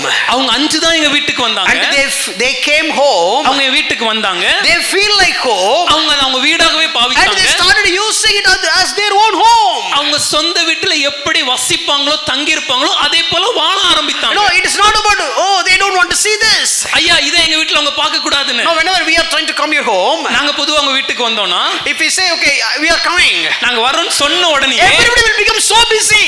உடனே நம்ம எல்லாம் கொஞ்சம் பிஸியா. Why? ஏன்? Everything it's went to the closet. எல்லாத்தையும் எடுத்து கபோர்ட்ல வச்சிருவோம். The couch is being so clean. ஹால்ல போட்டுருக்க சோஃபா நீட் ஆயிரும். And the toilet and basin everything is clean. Toilet எல்லாத்தையும் நீட்டா மாறிரும். Why? ஏன்? You don't want us to feel like it is our home. அது எங்க வீட நாங்க பார்க்க கூடாது நீங்க நினைக்கிறனால தானே. அதுக்கு அடுத்த முறை வரும்போது நீங்க தானே போன பிரசங்கம் பண்ணீங்க, நீங்களே க்ளீன் பண்ணி உட்காருங்கன்னு சொல்ல வரல. But please understand what I'm trying to say. But that doesn't mean when the next moment we came to our home, you only said last week, feel like home, this is our home, please clean everything and sit down, don't tell it like that. Okay? இந்த பிரசங்கத்தை உடனே apply பண்ணிடுவோம் sir நாங்க. We'll apply this message immediately. நீங்க தான learning the word, living the word ங்கறீங்க, பாருங்க sir living the word அப்படின்றாதீங்க. You are only saying learn the word and live the word today, and it is evidenced unto you. Hospitality. உபசரிப்பையா. So let me show you a scripture. ஒரு சில வசனங்களை காண்பிக்கிறேன். It is a part of the good work that you do. நாம் செய்கிற நற்கிரியைகளில் இதுவும் ஒன்று. So without the Holy Spirit, without the power of the Holy Spirit, you cannot do the good works. பரிசுத்த ஆவியானவரின் வல்லமை இல்லாமல் நற்காரியங்களை நம்மளால செயல்படுத்த முடியாது. No, if you read 1 Timothy chapter 5 verse 10, when Paul was writing about the widows, he was mentioning about the good works. 1 தீமோத்தேயு 5ஆம் அதிகாரம் 10ஆம் வசனத்தை குறித்து பவுலடிகளார் எழுதும்போது குறிப்பாக அந்த இடத்துல விதவைகளை குறித்து எழுதும்போது அவர் சொல்கிறார் நற்கிரியைகள் என்று. And look at one of the good works. அதுல காணப்படும் ஒரு விதமான நற்கிரியை என்ன? And having a reputation for good works, if she has brought up children, that is one of the good works, and has shown hospitality. பிள்ளைகளை வளர்த்து அந்நியரை உபசரித்து என்பதை சகல விதமான நற்கிரியைகளில் அவங்க காணப்பட்டாங்க என்று சொல்லும்போது பவுல் எழுதி இருக்கிறார். You know why it is a good work? ஐயா இது ஏன் ஒரு நற்கிரியை தெரியுமா? You know what is the importance of hospitality in the book of Acts? அப்போஸ்தலர் காலத்துல அந்த புத்தகத்துல இந்த உபசரிப்பு ஏன் முக்கியம் தெரியுமா? It was an important ministry on those days. அந்த காலத்தில் காணப்பட்ட மிக முக்கியமான ஊழியம் இது. Because the travel was so dangerous. ஏனென்றால் அந்நாட்களிலே பிரயாணம் என்பது மிகவும் ஆபத்தானது. And especially traveling as a Christian is the life threatening. இன்னும் சொல்ல போனா ஒரு கிறிஸ்தவனாக நீங்க பிரயாணப்படுறீங்கன்னா அது உங்க வாழ்க்கைக்கு ஆபத்தான ஒரு பிரயாணமாகும். Because the persecution was in its full pace. ஏனென்றால் அன்று உபத்திரவமானது அது மிக அதிக கொடுமையான காலகட்டம். If you are a Christian and if you are staying in a Roman inn, they can easily trap you and kill you and do whatever they want. நீங்க ஒரு கிறிஸ்தவராக இருந்து ஒரு ரோம விடுதியில நீங்க தங்கி இருந்தீர்கள் என்றால் அதை மிக எளிதாக உங்களை கைது செய்து உங்களை துன்பப்படுத்தி இன்னும் சொல்லப்போனா கொலை கூட செய்ய முடியும். So all Christians when they are doing when they are moving or traveling because of ministry, they will not prefer to stay in the Roman inn, but they do only stay at the home of believers.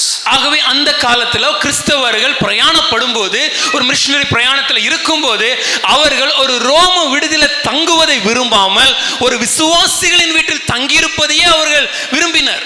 And another one risk is, அங்க காணப்பட்ட இன்னொரு ஆபத்து என்னன்னா, if I believe Sylvan is a preacher and if I want to show my hospitality and make Sylvan to stay in my home, I didn't know anything about Sylvan. ஒருவேளை சில்வனாகிய நான் ஒரு பிரசங்கியாரா இருக்கிறேன், இப்பொழுது போதகர் என்னுடைய வீட்டுக்கு வந்து தங்க விரும்புகிறார், ஆனா போதகருக்கும் எனக்கு எந்த விதமான உறவோ எந்த தொடர்போ அவரை பற்றி நான் அறியாமல் இருக்கும்போது, so Sylvan is coming to my home. இப்போ சில்வனாகிய நான் அவர் வீட்டுக்கு செல்கிறேன். That is another one dangerous thing is, அங்க இன்னொரு ஆபத்து இருக்கிறது. Sylvan may be a spy to get all the Christians. நான் ஒரு ஒற்றனாக இல்ல ஒரு வேவுகாரராக போதகர் வீட்டுக்கு வந்து கிறிஸ்தவர்கள் எங்கெல்லாம் இருக்கிறார்கள் என்பதை கண்காணிக்க வேவு பார்க்க அனுப்பப்பட்டவனாகவும் காணப்படலாம். When Peter has got released from the prison, he came and knocked the door of the home of Mary, but they are not ready to open the door immediately. பேதுருவானவர் அந்த சிறைச்சாலையிலிருந்து வெளியே வந்து அவர் மரியாள் அவர்கள் வீட்டிலே வந்து கதவை தட்டும்போது அவர்கள் கதவை உடனடியாக திறக்கவில்லை. Why? ஏன்?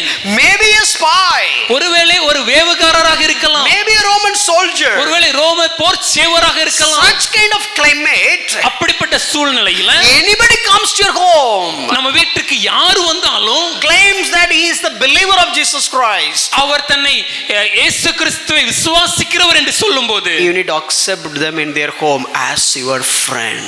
ஒரு நண்பரை வரவேற்பது போல அவர் நம்ம வீட்ல வரவேற்க வேண்டும். And this is basically your testimony at test. இது ஒரு சாட்சின்னு சொல்லலாம், இன்னொரு இதுல இது ஒரு பரீட்சைன்னு சொல்லலாம். No, your testimony is in test. மன்னிக்கும், இத உங்க சாட்சிக்கு வந்த பரீட்சையாவே நீங்க பார்க்க முடியும். Because you really don't know. ஏன்னா நமக்கு உண்மையாவே தெரியாது. Sometimes the spy will come, ஒருவேளை வேவுகாரர் வரலாம், by showing the way, by showing the hospitality, they thought, okay, I really need this Christ. அவர் வேவுகாரராகவே இருந்தாலும் உங்கள் உபசரிப்பை அவர் பார்க்கும்போது, ஐயா எனக்கு இந்த கிறிஸ்து வேணும் ஐயா என்று சொல்லக்கூடிய ஒரு காலம் வரும். Let me tell you a real incident. ஒரு உண்மையான சம்பவத்தை சொல்கிறேன். This happened in Bargur.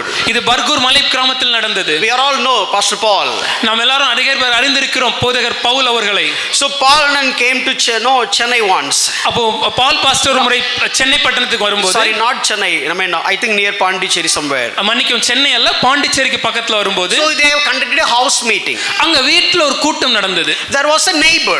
அங்க பக்கத்துல ஒரு சொந்த வீட்டுக்கு பக்கத்து வீட்டுக்காரர் வந்து, there was an elder man. அங்க ஒரு வயதானவர் இருந்தார். a political family.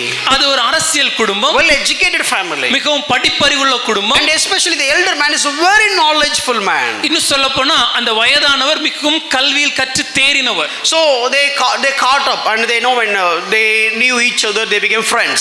அப்ப அவர்களுக்கு இடையே ஒரு உறவு உண்டானது. அந்த அன்பின் நிமித்தமாக அவர் நண்பர்களாக மாறினார்கள். he is from different religion.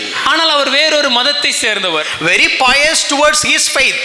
தன்னுடைய நம்பிக்கைக்கு மிகவும் உண்மையாக தேவபக்தியோடு வாழ்ந்தவர். and whenever Paul is coming here, he will talk to him and have a wonderful rapport with him. Paul pastor எப்பெல்லாம் அங்க வருகிறாங்களோ போதகர் அந்த முதியவருடன் பேசிக் கொண்டிருப்பது வழக்கம்.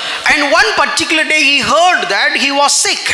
ஒரு நாள் இந்த வயதான முதியவர் அவர் உடல் சுகவீனமாக இருக்கிறார் என்பதை பவுல் போதகர் கேள்விப்பட்டார். He's a kind of lost his mind. அவர் தன்னுடைய சுய நினைவில்லாமல் இருக்கிறார். and he couldn't understand anybody. பேசுகிறது இல்ல யார் வந்தாலும் அவரால் புரிஞ்சு கொள்ள முடியல. they put him in the hospital. அவரை ஹாஸ்பிடலில் சேர்த்திருந்தாங்க. and he was storing his clothes and doing all the misbehaviors. அவர் தன்னுடைய உடைகளை கிழித்து சில காரியங்களை செய்து கொண்டிருந்தார். and one day Paul came. இப்பொழுது பால் பாஸ்டர் அங்க வந்திருந்தாங்க. and immediately he looked at him. உடனடி அவரை பார்த்து, பர்கூர் பாஸ்டர் வாங்க. he said, பர்கூர் பாதகரே வாங்க என்று அழைத்தார். then all of their relatives got shocked. அங்க சுற்றி இருந்த அவருடைய எல்லா உறவினர்களுக்கும் அது அதிர்ச்சியாக இருந்தது. then they requested Paul pastor.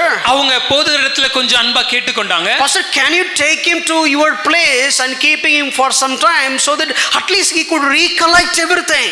ஐயா நீங்க உங்க மலை கிராமத்துக்கு இவரை கொஞ்சம் அழைத்து கொண்டு போய் உங்க கூட கொஞ்ச நாள் வச்சிக்க முடியுமா? அதன் மூலமாகவே அவருடைய பழைய நினைவுகள் அவருக்கு திரும்ப வருவதற்கு வாய்ப்பு இருக்குதேன்னு அன்போடு கேட்டுக்கொண்டாங்க. he said, of course, no problem.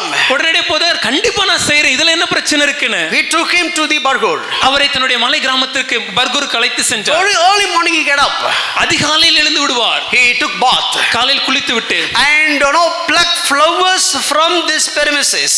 அவங்க இருந்த அந்த காம்பவுண்ட் சுவருக்குள்ளாக இருக்கக்கூடிய சில பூக்களை பறித்து took the flowers and go to the temple next to the church.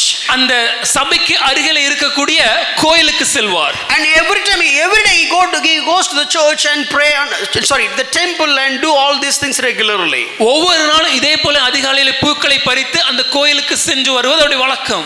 Very strong when it comes to his religion and his faith system. அவருடைய விசுவாசத்திற்கும் அவருடைய நம்பிக்கையிலும் மிகவும் திடகாத்திரமாக வாழ்ந்த ஒரு நபர் அவர். And Anand saw all these things, but he never questioned he never questioned anything about what he is doing.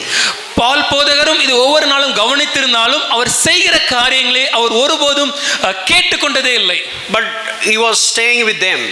இந்த முதியவர் அவரோட தான் தங்கி இருந்தாங்க. He saw people are coming, ஜனங்கள் வருவதை பார்க்கும்போது, and praying for others, மற்றவர்களுக்காக இவங்க ஜெபிக்கிறதை பார்க்கும்போது, and praying for this man, இந்த முதியவருக்காக அவங்க ஜெபிக்கிறதை பார்க்கும்போது, அவங்களுக்காக நிற்கும்போது அழும்போது, and look at how they are giving the offering, எப்படி காணிக்கைகளை உதாரத்துவமா கொடுப்பதை பார்க்கும்போது, in his religion he cannot do anything without touching anything, and he had to put the offering and so on.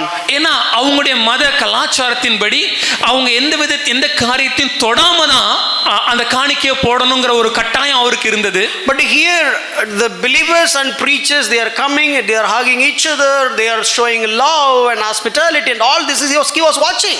ஆனா இந்த முதியவர் இங்கே பார்க்கும்போது கிறிஸ்தவத்துல பிரசங்கிக்கிற பிரசங்கியாரும் சரி, போதகரும் சரி, விசுவாசிகளும் சரி ஒரே மாதிரியா இருக்கிறாங்க, அரவணைத்துக் கொள்றாங்க, அன்பு செலுத்துறாங்க, இணைந்து பயணிக்கிறாங்க, அவங்க உபசரிக்கிறாங்க, அன்பை எல்லாம் வச்சு அவர் பார்க்கிறார். How they carry each other, how share each other's burden and so on. ஒருவர் எப்படி நேசிக்கிறாங்க, ஒருவர் எப்படி குறைவுகளை தாங்கிக் கொள்கிறாங்க. And he never preached the gospel to that man. ஆனால் ஒரு நாள் கூட இந்த சுவிசேஷத்தை போதகர் அந்த முதியவரிடத்துல பகிர்ந்து கொள்ளவில்லை. Very elder man, மிகவும் வயதான முதியவர், very knowledgeable man, மிகவும் அறிவில சிறந்தவர், and he was reading a lot of books, அதிக புத்தகங்களை வாசிப்பவர். They never told anything explicitly about Jesus Christ. ஆனா வெளிப்படையா இயேசுவானவர் யார் என்று சொல்லி ஒரு பேச்சுவார்த்தை, ஒரு சம்பாஷணை உண்டாகவில்லை. Slowly he has got recovered. கொஞ்சமா அவருக்கு நினைவு திரும்பி விட்டது. One particular day, ஒரு நாளிலே he came to Paul and Anand. அவர் நேரடியாக பால் போதகர் இடத்துல வந்து, I would like to take baptism. நான் ஞானஸ்நானம் பெற ஆசைப்படுறேன். He was shocked. அது போதகருக்கே கொஞ்சம் அதிர்ச்சியா இருக்கு. Because he never expected that this will come from him. அந்த முதியவர் வந்து திடீர்னு இப்படி ஒன்னு சொல்லுவார்னு சொல்லி இந்த போதகரை எதிர்பார்க்கல. He said, I don't understand all these things. I would like to take baptism. அந்த முதியவர் வந்து சொன்ன காரியம், எனக்கு எல்லா விஷயங்களும் நடக்கிற எல்லாமே எனக்கு புரியுது, நான் ஞானஸ்நானம் எடுக்கணும்னு நினைக்கிறேன். They given the baptism. அவருக்கு ஞானஸ்நானம் கொடுத்தாங்க. And he got fully recovered. அவர் முழுமையாக குணமாகி விட்டார். He went to his hometown. திரும்ப அவருடைய சொந்த ஊருக்கு சென்று விட்டார். And life is on. அவருடைய வாழ்க்கை அப்படியே நடந்தது. And one day he passed by. ஒரு நாள் அவர் மரித்து விட்டார். And later point of time Anand went to that place. அது பிறகு நாள் கழித்து போதகர் அவங்க வீட்டுக்கு சென்றார். And one son was a politician. அவங்க இருந்ததுல ஒரு மகன் அவர் ஒரு அரசியல்வாதி. Nobody was Christian. அங்க யாருமே கிறிஸ்தவர்கள் அல்ல. And one person didn't know Christ much. ஒரு நபருக்கு கிறிஸ்தவரை குறித்து அதிகமாக எதுவும் தெரியாது. And they asked, அவங்க கேட்ட காரியம், Pastor, tell me, போதகரே நீங்க சொல்லுங்க, did my dad take baptism? எங்க அப்பா ஞானஸ்நானம் எடுத்தாங்களா? And he said, yes. போதகர் சொன்னார், ஆமா. And they said, அப்ப அவங்க சொன்ன காரியம், why you didn't tell this earlier? ஏன் இத முன்னாடி நீங்க சொல்லல? If you would have told, இத நீங்க சொல்லி இருந்தீங்கன்னா, if you would have known this, இது எங்களுக்கு தெரிஞ்சிருந்தனா, we would have buried him according to your culture. உங்களுடைய சடங்கு முறைமையின்படி அவரை நாங்கள் புதைத்திருப்போம். Because after he came from your place, ஏனா அவர் உங்க இடத்துல இருந்து திரும்பி வந்த பின்பு his life was completely transformed. அவருடைய வாழ்க்கை மறுரூபமாகி மாற்றம் அடைந்திருந்தது. Oh, we couldn't believe that. எங்களால அதை புரிஞ்சிக்க முடியல. What a wonderful testimony. ஐயா, எப்படிப்பட்ட ஒரு சாட்சி ஐயா. You know what they have done? அவங்க என்ன செஞ்சாங்க தெரியுமா? We want to conduct a memorial service for my dad, but not in this place. We would like to come from here to your place to conduct the memorial service there. எங்க தகப்பனுக்கு அவர் மரித்தது நிமித்தமாக ஒரு நினைவு கூட்டத்தை நடத்த நாங்க விரும்புகிறோம். ஆனா அந்த நினைவு கூட்டத்தை எங்க சொந்த பட்டணத்துல நாங்க நடத்த விரும்பல. நாங்க எல்லாரும் உங்க இடத்துக்கு அந்த மலை கிராமத்துக்கு வர்றோம்.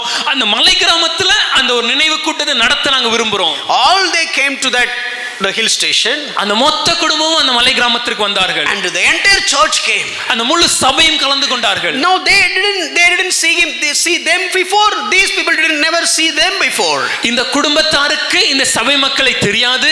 இந்த சபை மக்கள் இதற்கு முன்பாக ஒரு முறை கூட இந்த குடும்பத்தாரை பார்த்ததும் இல்லை. And it was a testimony time. இப்போது சாட்சி நேரம்.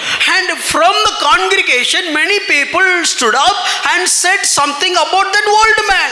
அன்று அந்த சபையிலிருந்து அந்த சபைக்கு வந்திருந்த ஜனங்கள் அநேகர் எழுந்து நின்று அந்த முதியவரை குறித்து சாட்சி சொன்னாங்க. And these people are terrified. அதை கேட்டபோது அந்த குடும்பத்தார் எல்லாரும் அதிர்ச்சியானார்கள். How did these people know about my father? எப்படி இந்த சபை மக்களுக்கு எங்கள் தகப்பனாரை குறித்து தெரியும்? How come these tribal people could love and testify about my father who is belong to my religion? எப்படி இந்த பழங்குடி மக்கள் எங்க தகப்பனாரை நேசித்து எங்க தகப்பனாரை குறித்து இப்படி ஒரு சாட்சி கொடுக்க முடியும்? ஏன்னா எங்க தகப்பனார் வேறொரு மதத்தை பின்பற்றினவர் அல்லவா? On that stage, when he was speaking, he was trembling. In fact, அந்த மேடையில அவங்க மகன் அவங்க குடும்பத்தார் பேசும்போது அவங்க தழுதழுத்த குரல்ல பேசினாங்க. He said this. அவங்க இப்படி சொன்னாங்க, I'm a politician. நான் ஒரு அரசியல்வாதி. Oh, the stage is not new for me. மேடையில் பேசுவது எனக்கு புதிதல்ல. There are so many stages I spoke. அநேக மேடைகளில் நான் பேசியுள்ளேன். But when it comes to this stage, ஆனால் இந்த மேடையில் சபையில் நிற்கும்போது I'm shivering to speak. நான் பேசுவதற்கு நடுநடுங்குகிறேன். Because this is something like a godly. ஏனென்றால் இது தெய்வத்துவமானது. Oh, this is something like a holy land. இது பரிசுத்த இடமானது. I couldn't understand. என்னால் இது புரிந்து கொள்ள முடியவில்லை. The story has not ended there. ஆனா கதை அங்க முடியலையா? One of the sons, அதுல அவருடைய ஒரு மகன், he accepted Jesus Christ. இயேசுவை ஏற்றுக்கொண்டு He became a Christian. கிறிஸ்தவனாக மாறி And so many years he doesn't have a child. அநேக நாட்களாக அவருக்கு குழந்தை இல்லை. And he has got a child because of their prayers. அவங்க ஜெபித்ததன் மூலமாக அந்த ஜெபத்திற்கு தேவன் கிருபையாக ஒரு குழந்தையை அருளினார். They were settled in the United States. அவங்க பின்னாட்களில் அமெரிக்க தேசத்துல குடிபெயர்ந்தாங்க. No, when the baby was born, they were in US. மன்னிக்கவும், அந்த குழந்தை பிறந்தபோது அவங்க அமெரிக்க தேசத்தில் இருந்தார்கள். You know what they have done? அவங்க என்ன செய்தாங்க தெரியுமா? They fly from US to that Burgur and celebrated and the naming function and so on. அவங்க அமெரிக்காவில் இருந்து விமானத்தின் மூலமாக இந்த மலை கிராமத்திற்கு வந்து அந்த மலை கிராமத்துல அந்த அவன் பிறந்ததுக்கான கொண்டாட்டத்தை வைத்து பெயர் சூட்டும் விழாவை நடத்தினாங்க.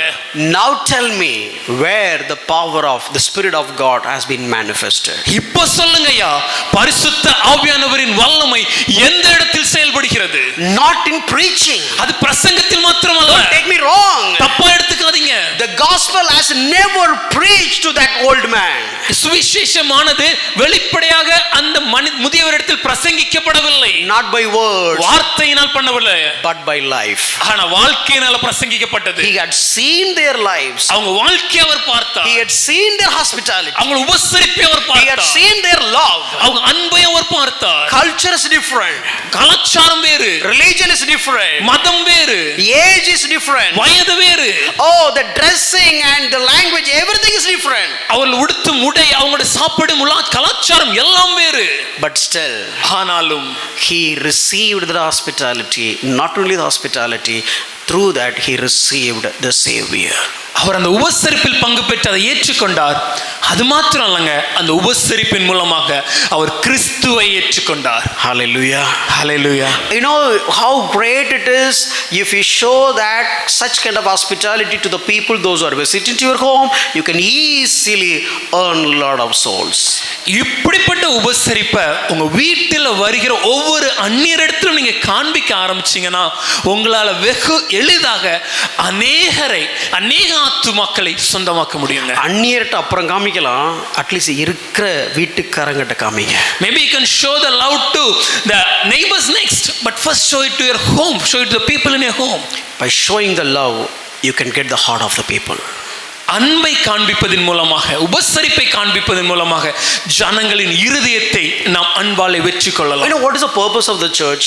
சபையோட நோக்கம் என்னையா? You know why are we coming here together? நாம் ஏன் சபையா கூடி வந்திருக்கோம் தெரியுமா? There are so many agenda. நிறைய காரியங்கள் உண்டு. But let me show you one of the biblical agenda. ஆனா வேதாகமத்திலே கூட ஒரு முக்கியமான காரியத்தை காண்பிக்கிறேன். Of course it is a corporate worship. ஆமா, இது சபை கூடி வருதல் நான் புரிகிறது. We are all coming here together, love each other and so on. இங்க சபையாக கூடி வருகிறோம், ஒருவரில் ஒருவர் அன்பு கூறுகிறோம், எல்லாம் எனக்கு புரிகிறது. Turn your Bible to Hebrews chapter 10 verse 24. ஆனால் உங்கள் வேதங்களை எபிரேயர் எழுதின நிருபம் 10ஆம் அதிகாரம் 24ஆம் வசனத்துக்கு திருப்பிக் கொள்ளுங்கள். Let me read it for you, 24 and 25. அதை நான் உங்களுக்காக வாசிக்கிறேன். And let us consider how to stir up one another to love and good works, not neglecting to meet together as is the habit of some, but encouraging one another, and all the more as you see the day drawing near. மேலும் அன்புக்கும் நற்கிரியைகளுக்கும் நாம் ஏவப்படும்படி ஒருவரை ஒருவர் கவனித்து சபை கூடி வருதலை சிலர் விட்டு விடுகிறது போல நாமும் விட்டு விடாமல் ஒருவருக்கொருவர் புத்தி சொல்ல கடவோம். நாளானது சமீபித்து வருகிறதை எவ்வளவாய் பார்க்கிறீர்களோ அவ்வளவாய் புத்தி சொல்ல வேண்டும். See, we are all coming here. நம்ம எல்லாரும் இங்க இணைந்து வந்திருக்கிறோம். Look at me. என்ன பாருங்க எல்லாரும். You know why are we here? ஏன் இருக்கிறோம் தெரியுமா? We need to stir each others up. நாம் ஒருவரை ஒருவர் ஏவ வேண்டும். Why? ஏன்? For what? எதற்கு? In order to love. அன்பின் நிமித்தமாக. In order to good works. நற்கிரியைகளை செய்வதற்காக. If somebody who is just staying with you or spending time with you, ஐயா ஒருவர் உங்களிடத்துல தங்கி இருந்து இல்ல உங்களோட நேரத்தை செலவழிச்சார்னா, don't inject the nonsense. அவங்க இடத்துல ஏதாவது தவறான ஒரு காரியங்களை புகுத்தாதீங்க. Don't inject the gossip. ஒரு கேலி கோல் பேசுறதை புகுத்தாதீங்க. Don't inject politics. அரசியல் குறித்து புகுத்தாதீங்க. Don't inject about money and so on. பணத்தை குறித்து உலகத்தை குறித்து புகுத்தாதீங்க. Don't inject what you expect. இல்ல உங்களுக்கு என்ன வேணும்ங்கறத குறித்து புகுத்தாதீங்க. Don't inject or don't insert okay what do you want. இல்ல உங்களுக்கு என்ன வேணும்னு சொல்லி அத புகுத்தாதீங்க. That is not the purpose of the church. அது சபை நோக்கம் அல்ல. The purpose of the church is சபை நோக்கம் என்னவென்றால், if somebody is coming and meeting you, ஒருவர் உங்களை வந்து சந்திக்கிறார் என்றால், somebody is spending time with you, ஒருவர் உங்களுடைய நேரம் செலவழிக்கிறார் என்றால், you know what you need to do? நீங்க என்ன செய்யணும் தெரியுமா? You need to impute love. அவங்க அன்பை அவர்களுக்குள் திணிக்க வேண்டும். You need to challenge them to do the good works. நற்கிரியைகளை செய்ய அவங்களுக்கு சவால் விடுக்க Or வேண்டும். you need to make them so mad up and crazy about doing good works. கிறிஸ்துவிற்காக பைத்தியமாக கிறிஸ்துவுக்காக நற்கிரியைகளை செய்யுமாறு அவர்களை ஏவ வேண்டும். You know, look at when the author of Hebrews, when he has returned, church was not gathering as we do now like this. எபிரேயனாக்கியோன் இந்த எபிரேய புத்தகத்தை குறித்து எழுதும்போது, நாம் இன்று சபை கூடி வருவதற்காக இணைந்திருப்பதை போல அன்று சபை கூடி வருதல் கிடையாது. There is no building as such a church building. சபை கட்டிடம் என்ற ஒரு கட்டிட வடிவமைப்பு அன்று கிடையாது. But you don't find it in the book of Acts. அதை அப்போஸ்தலர் காலத்தில் நாம் வாசிப்பதில்லை. Oh, we have synagogue, that is different story. அங்க ஜெபாலயம் ஒன்று இருந்தது, அது வேறு காரியம். But here whenever they have the possibility they meet each other. ஆனால் எப்பொழுதெல்லாம் வாய்ப்பு கிடைக்குமோ அப்பொழுதெல்லாம் அவர்கள் சபையாக கூடி வருவார்கள். Predominantly in their upper rooms. அதிகமான நேரங்கள்ல அந்த மேல் வீட்டறையில கூடி இருப்பாங்க. All the people will come just like that. அநேக ஜனங்கள் அங்க அப்படி வந்து கூடி இருக்கக்கூடிய நாட்கள் உண்டு. So gather whenever it's possible. எப்பொழுதெல்லாம் வாய்ப்பு இருக்கிறதோ அப்பொழுதெல்லாம் கூடி வருவார்கள். They come together. இணைந்து வந்து stir each others up. ஒருவர் ஏவுவார்கள். To love others. மற்றவர்களை நேசிக்க. To do good works. நற்கிரியைகளை செய்ய. Oh, if Christian cannot go along like that, then how come we can move to the stranger? ஐயா ஒரு கிறிஸ்தவரை இன்னொரு கிறிஸ்தவரை இணைந்து இப்படி பயணிக்க முடியலனா எப்படியே கிறிஸ்தவர்களாகிய நாம் அந்நியரிடத்தில் இப்படி பயணிக்க முடியும்? Look at our churches today. இன்று நமக்கு சபைகளை கவனித்து பாருங்கள். Oh, we have got just become lot of groups. இன்னும் நிறைய சபை பிரிவுகள் இருக்கிறது. Groups based on the work. நம்ம செய்யற காரியங்களை வைத்து பிரிவுகள். Based on the job. நம்ம என்ன வேலை பார்க்கிறோம் அதை வைத்து பிரிவுகள். Based on education. நம்மளுடைய படிப்பை வைத்து பிரிவுகள். And based on money. பணத்தை வைத்து பிரிவுகள். Based on caste. இன்னும் சொல்ல போனா ஜாதியை வச்சும் பிரிஞ்சிருக்கிறோம். Based on the place. இடத்தை வச்சு பிரிஞ்சிருக்கிறோம். And based on society or social status. கலாச்சாரத்தை வைத்து பிரிஞ்சிருக்கிறோம். But in those days, ஆனால் அந்நாட்களிலே all of them will come together. இவங்க எல்லாரும் இணைந்து வருவார்கள். Different places. பல இடங்கள். Different culture. பல கலாச்சாரம். But when they rub their shoulders each other, ஆனால் ஒருவர் அவங்க சேர்ந்து தோள் உரசும்போது, oh, it is they stir up to do good works. அவங்க ஒருவர் மற்றவர்களை பார்க்கல ஏவி விடுவார்கள். Oh no, but today look at how many denominations that we have. ஆனா கொஞ்சம் யோசிச்சு பாருங்க, இன்னைக்கு எத்தனை விதமான சபை பிரிவுகள் நமக்குள்ளே உண்டு. How many doctrine principles that we have. எத்தனை விதமான சபை சத்திய கோட்பாடுகள் நமக்கு உண்டு. How the church has got splitted based on the doctrines and based on the denominations. எப்படி இந்த சத்தியங்களின் நிமித்தமாகவும் சபை பிரிவுகளின் நிமித்தமாகவும் நாம் பிரிந்து காணப்படுகிறோம். Even based on the spirit of God, how many divisions that we do have. இன்னும் சொல்லப்போனா ஆவியானவர் என்ற பெயரிலே நம்மளை பிரிச்சு நின்னுக்கிறோம். No, the reformers they have told one funny story. இந்த சபை சீர்திருத்த தலைவர்கள் ஒரு வேடிக்கையான ஒரு கதையை சொல்லியிருந்தாங்க. I just customize it in our version and let me narrate this story. அதை நமக்கேற்ற விதமாக கொஞ்சம் வடிவமைப்போடு நான் பகிர்ந்து கொள்கிறேன். There was a person who was about to suicide. அங்க ஒரு மனிதன் தற்கொலை செய்ய முயற்சி செய்தார். And he was the multi-story building and he was on the top. ஒரு மிகப்பெரிய அபார்ட்மெண்ட்ல அந்த கடையில மேல் தளத்துல அவர் நின்று கொண்டிருந்தார். And he said, if you're trying to save me, I'll jump. என்னை காப்பாற்ற முயற்சி பண்ணாதீங்க, முயற்சி பண்ணீங்கன்னா குதிச்சிருவேன்னு சொன்னார். And nobody is all around. ஆனா சுத்தி யாருமே இல்ல. And there was one lady, maybe housekeeping lady who was there in the top floor. அந்த வீட்ல வேலை செய்ய கூட ஒரு வேலைக்கார பெண்மணி மாத்திரம் அந்த அபார்ட்மெண்ட்ல அந்த மேல் தளத்துல இருந்தாங்க. She was so wise. அவங்க ரொம்ப ஞானமா செயல்பட்டாங்க. And she came. அவங்க வந்தாங்க. And both are in the terrace. ரெண்டு பேருமே அந்த மேல் தளத்துல தான் இருக்காங்க. And this guy was about to jump. இந்த மனிதர் தற்கொலை செய்வதற்கு முயற்சி செய்கிறார். And all the people are watching. These people started conversing. அவங்க எல்லாரும் பார்த்து கொண்டிருக்கும்போது இப்போ இந்த பெண்மணி இந்த தற்கொலை முயற்சி செய்கிற நபரும் பேசுறாங்க. And this housekeeping lady was a good Christian. இந்த வேலைக்கார அம்மா ரொம்ப நல்ல கிறிஸ்தவ அம்மா. And she said, அப்ப அவங்க சொன்னாங்க, brother, சகோதரனே. And he was shocked. அவருக்கு இது கொஞ்சம் அதிர்ச்சியா இருந்துச்சு. I thought I have nobody. எனக்கு யாருமே இல்லைன்னு நினைச்சேன். But somebody has called me as brother. ஆனா என்னை ஒருவர் சகோதரனே அழைக்கிறாங்க. Oh, you are calling me as a brother? என்னையா சகோதரன் அழைச்சீங்க? Then the sister, okay, I got the thread. உடனே அந்த அம்மா கொஞ்சம் புரிஞ்சிச்சு. Okay, yeah, you are my brother. ஆமாமா, நீங்க தான் சகோதரனே. Why are you dying? ஏன் மரிக்க முயற்சிக்கிறீங்க? He said, I'm given up everything. எல்லாத்தையும் இழந்துட்டேன். Oh, I lost everything. நான் எல்லாத்தையும் இழந்துட்டேன். I don't have hope. எனக்கு வீடு இல்ல. And she said, no brother, don't tell like that. God is our hope. நம்பிக்கை இல்லைன்னா சொல்லாதீங்க சகோதரரே, தேவனே உங்க நம்பிக்கை. And he said, oh, I have tried that also. இல்ல, அதையும் முயற்சி பண்ணிட்டேன்னு அவர் சொன்னாரு. And she said, no. Maybe you would have tried some pagan gods. You need to know who is the true God. உடனே நம்ம சொன்னாங்க, ஒருவேளை நீங்க புறமதத்த தேவன் அல்லாதவர்களே தேவன் சொல்லி நீங்க நம்பிக்கை வச்சிருக்கலாம்.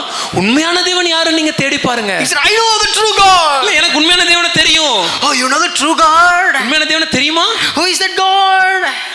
Who is that God? அந்த உண்மையான தேவன் யாரையா? And slowly she is moving towards him. அப்படி பேசி கொஞ்சம் கொஞ்சமா நெருங்கி அவரை நெருங்க ஆரம்பிச்சாங்க. All the people in the downstairs, they were watching. கீழ இருந்து எல்லாரும் அதை பார்த்து கொண்டே இருந்தாங்க. Wow, that lady was so wise. அந்த அம்மா நல்ல ஞானமான ஒரு பெண்மணி. She wonderfully speaking. அற்புதமா பேசுறாங்க. And convincing him. அவர் அப்படி கொஞ்சம் கொஞ்சமா கன்வின்ஸ் பண்றாங்க. And she came. அவங்க பக்கத்துல நெருங்கி வந்தாங்க. Slowly coming to rescue. பக்கத்துல வந்து அவனை காப்பாத்த முயற்சி செஞ்சாங்க. And he said, okay, I am worshiping true God. இல்ல, நான் சத்திய தேவனை தான் நான் ஆராதிக்கிறேன். Oh, that is Jesus. அவர் பேர் இயேசு. And he said, I am also worshiping Jesus. இல்லம்மா, நானும் இயேசுவை தான் நேசிக்கிறேன். Oh, you are worshiping Jesus? நீங்க இயேசுவை ஆராதிக்கிறீங்களா? Oh, you need to go to church, man. அப்படினா நீங்க சபைக்குலாயா போணும்? Oh, I am going to church. நான் சபைக்கு போறேன்மா. Oh, you are going to church. சபைக்கு போறீங்களா? Still she is coming closer. இன்னும் நெருங்கி வந்து விட்டாங்க. Oh, maybe you don't know the right doctrine. ஒருவேளை சரியான சத்தியம் உங்களுக்கு தெரியல இருக்கும். And he said, அப்ப அவர் சொன்னார், I am Protestant only. இல்ல, நானும் புராட்டஸ்டன்ட் சபை பிரிவுல தான் உண்டு. Oh, you are Protestant. நீங்களும் புராட்டஸ்டன்டா? Don't worry, you have the hope. தம்பி சகோதரரே, நிச்சயமா உங்களுக்கு ஒரு நம்பிக்கை உண்டு. You don't need to go for any father and do the rituals and so on. நீங்க ஏதோ பாதிரியார்ட்ட போயிட்டு இப்படி எல்லாம் சடங்கெல்லாம் செய்ய வேண்டாம். உங்களுக்கு நம்பிக்கை உண்டு. You can enter to the throne room of God. நம்பிக்கையோட கிருபாசனத்தினால நெருங்கி வர முடியும். Because you are a Protestant Christian. ஏனென்றால் நீங்கள் ஒரு புராட்டஸ்டன்ட் சபை பிரிவை சேர்ந்தவர். Do you believe Trinity? திரித்துவத்தை நம்புகிறீர்களா? Yeah, I know, I am believing Trinity. ஆமாமா, எனக்கு தெரியும், நான் நம்புறேன். Oh, the Son of God is interceding for you. குமாரனாகிய தேவன் உங்களுக்காக பரிந்து பேசுகிறார். And the Spirit of God is just giving you strength. பரிசுத்த ஆவியானவர் உங்களுக்கு தேவையான வல்லமை அளிக்கிறார். And she is coming so very close. ரொம்ப கிட்ட நெருங்கி அந்த அம்மா வந்து விட்டாங்க. And about to hold his hand. இன்னும் கொஞ்சம் நம்ம கரங்களை பற்றி பிடிக்க முடியும். And then you got saved, right? அப்ப நீங்க ரட்சிக்கப்பட்டீங்க தானே? Yeah, I got saved. ஆமா, நான் ரட்சிக்கப்பட்டேன்மா. I got baptized. ரட்சிக்கப்பட்டு ஞானஸ்நானம் பெற்றீர்களா? I got baptized. ஆமா, ஞானஸ்நானம் பெற்றேன். Have you got the Holy Spirit? பரிசுத்த ஆவியானவர் பெற்றீர்களா? I got the Holy Spirit. ஆமா, பரிசுத்த ஆவியானவர் And she பெற்றுக்கொண்டேன். was about to hold him. அவர் அவருடைய கரங்களை பற்றி பிடிக்கும். Oh, by the way, which church you are going then? அப்படினா நீங்க எந்த சபைக்கு போறீங்க? And all the people are in the downstairs about to clap their hands because she is about to rescue. கீழ இருந்த எல்லா ஜனங்களும் கை தட்டி அந்த அம்மா அந்த தற்கொலைக்கு முயன்றவரை காப்பாற்றி விட்டாங்கன்னு நம்பிக்கொண்டிருந்த நேரம். And she was asking, oh, which denomination? அப்படினா எந்த சபை பிரிவையா? And he said one denomination. அப்போ ஒரு சபை பிரிவு அவர் சொன்னார். Then immediately she said, okay, whether you are live or die, no problem, go hell. அந்த சபை பிரிவை சேர்ந்தவரை நீங்க வாழ்ந்தா என்ன செத்தா என்ன தள்ளி விட்டாங்க. Story is funny. வேடிக்கையான கதை. They named the denomination but didn't name the denomination actually. அவங்க டினாமினேஷன் போட்டிருந்தாங்க, அதை நிச்சயம் நாங்க சொல்ல போறது இல்ல. Understand? புரிஞ்சுக்கோங்கயா. We are coming here not to stir each others up to do the good works and hospitality. நாம் இணைந்து வந்து நற்கிரியைகளை செய்வதற்கு ஒருவரை ஒருவர் ஏவாமல், but we have been divided because we don't have love. அன்பு நமக்குள் இல்லாத காரணத்தினாலே நாம் பிரிந்து காணப்படுகிறோம். Let me show you what about the early church believers. ஆதி திருச்சபை விசுவாசிகள் எப்படி இருந்தார்கள் என்று சொல்கிறேன். Or just maybe you can turn your Bible to Acts chapter 18 verse 25. அப்போஸ்தலர் 18 அதிகாரம் 25 வசனத்தை திருப்பிக் கொள்ளுங்கள். So look at this is something like when we read this verse first. இந்த வசனத்தை நாம் வாசிக்கும் போது, he had been instructed in the way of the Lord and being fervent in spirit he spoke and taught accurately the things concerning Jesus. Though he knew only the baptism of John, he began to speak boldly in the synagogue.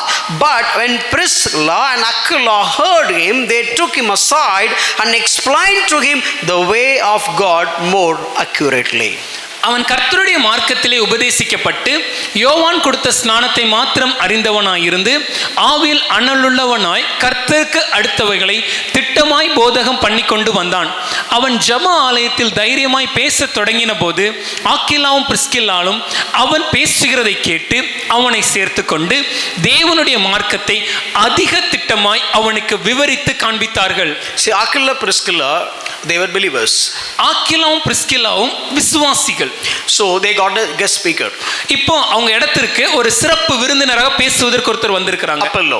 அவர் பேர் Apollo. I already told you and explained you about the teaching of Apollo. அப்பல்லோவின் பிரசங்கங்களை குறித்து ஏற்கனவே நம்ம ஒரு சபை தியானத்தில் தியானித்தோம். He didn't know the whole gospel. இந்த சுவிசேஷத்தை முழுமையாக அவர் அறிந்திருக்கவில்லை. He knows only about the baptism of repentance. மனம் திரும்புதலுக்கேற்ற ஞானஸ்நானத்தை குறித்து மாத்திரம்தான் அவர் அறிந்திருந்தார். When it comes to salvation, there are two key processes. ரட்சிப்பை குறித்து பார்க்கும்போது இரண்டு முக்கியமான காரியங்கள் உண்டு. Turning from and turning to. ஒரு இடத்திலிருந்து திரும்ப வேண்டும், இன்னொரு இடத்திற்கு செல்ல வேண்டும். Turning from your sin and turning to Christ. பாவத்திலிருந்து திரும்ப வேண்டும், கிறிஸ்துவுக்கு நேராக செல்ல வேண்டும். The turning from is the baptism of repentance. பாவத்திலிருந்து திரும்புவது மனம் திரும்புதலுக்கேற்ற ஞானஸ்நானம். And turning to is basically faith on the work has done on the cross by the Messiah. சிலுவைக்கு நேராக கிறிஸ்துவுக்கு நேராக திரும்புவது என்றால் இயேசுவானவர் சிலுவையிலே செய்து முடித்த அந்த வேலையின் மேல நாம் நம்பிக்கை வைப்பது. ஒன்னு மனம் திரும்புதல், இன்னொன்னு விசுவாசம். One thing is repentance and the other thing is faith. So repentance is you are just repenting from your sin. மனம் திரும்புதல் என்றால் பாவத்திலிருந்து நான் வெளியே வருகிறேன். Turning from sin. பாவத்திலிருந்து திரும்புவது. Another one is faith. விசுவாசம் என்பது faith is turning to God. தேவனுக்கு நேராக திரும்புவது. By believing what Jesus has done on the cross. சிலுவையிலே இயேசுவானவரால் செய்து முடிக்கப்பட்ட வேலையை நான் விசுவாசிக்க வேண்டும். Apollo knows only 50% of the gospel. அப்பல்லோவிற்கு இது முதல் 50% அந்த சுவிசேஷத்தில் அவர் அறிந்திருந்தார். Turning from he knew that, but turning to he didn't know that. எங்க இருந்து வரணும்னு அவருக்கு தெரிஞ்சது, ஆனா எங்க போகணும்னு அவருக்கு இன்னும் தெரியல. So he was preaching about even Jesus and the baptism of John the Baptist. அவர் இயேசுவை குறித்து பிரசங்கித்தார். யோவான் ஸ்நானகனின் ஞான ஸ்நானத்தை குறித்து அவர் பிரசங்கித்தார். Now Aquila Priscilla took him to his home. இப்பொழுது ஆக்கிலாவும் பிரிஸ்கில்லாவும் அவரை அவங்க வீட்டுக்கு அழைத்து கொண்டு வந்தாங்க. What did I say? If you look at Hebrews 10:24, எபிரேயர் 10:24 குறித்து விவரிக்கும்போது நான் உங்களிடத்தில் என்ன சொன்னேன்? Stir up one another. ஒருவரை ஒருவர் ஏவ வேண்டும். To love. அன்பின் நிமித்தமாக. To do the good works. நற்கிரியைகளை செய்வதற்கு. Now Aquila and Priscilla they are at home. இப்பொழுது ஆக்கிலாவும் பிரிஸ்கில்லாவும் வீட்டில் இருக்கிறாங்க. Apollo visited to their home. Apollo அவங்க வீட்டுக்கு வராங்க. Staying few days. சில நாட்கள் தங்கி இருக்கிறாங்க. With Apollo, with Aquila Priscilla. Aquila பிரிஸ்கில்லாவோட தங்கி இருக்கிறாங்க. Stir us up. அவங்களை ஏவ வேண்டும். Loving each other. அன்பு செலுத்த வேண்டும். For good works. நற்கிரியைகளுக்காக. The one who came with the knowledge of truncated gospel, when he was leaving the home he knows the whole gospel. முழுமையாக சுவிசேஷத்தை அறியாமல் ஒருவர் அந்த வீட்டுக்குள் வந்தார், ஆனால் அவர் வீட்டிலிருந்து வெளியே செல்லும்போது முழு சுவிசேஷத்தையும் அறிந்தவராக வெளியே சென்றார். ஒரு மனுஷன் அவங்க வீட்டுக்கு வந்து தங்கிட்டு போனான்னா, அவன் வந்த மாதிரியே திருப்பி போனான்னா, you are not spirit filled Christian அப்படின்னு சொன்னா நீங்க கோச்சிப்பீங்க. But you need to improve. if a person comes to your home and if he go back in the same way without not having any transformation in his life, if I say that you are not a spiritual Christian, then you might get hurt. So maybe நீங்க இன்னும் கொஞ்சம் மலர வேணும், மேம்பட வேணும் சொல்லிக்கலாம். You have to make an impact. ஐயா நீங்க உங்க வாழ்க்கையில ஒரு தாக்கத்தை ஏற்படுத்த வேண்டும். Apollo was an eloquent speaker. Apollo சிறந்த பேச்சாளர், Very good at debater. அதிகமாக பேச்சு மேடை பேச்சுகளில் சிறந்தவர். Attractive. அவர் பேச்சு மற்றவர்களை கவர்ந்து இழுக்கும். Knowing much. அதிகமாக பேச முடியும். From Jerusalem, he came to Corinth and became so popular.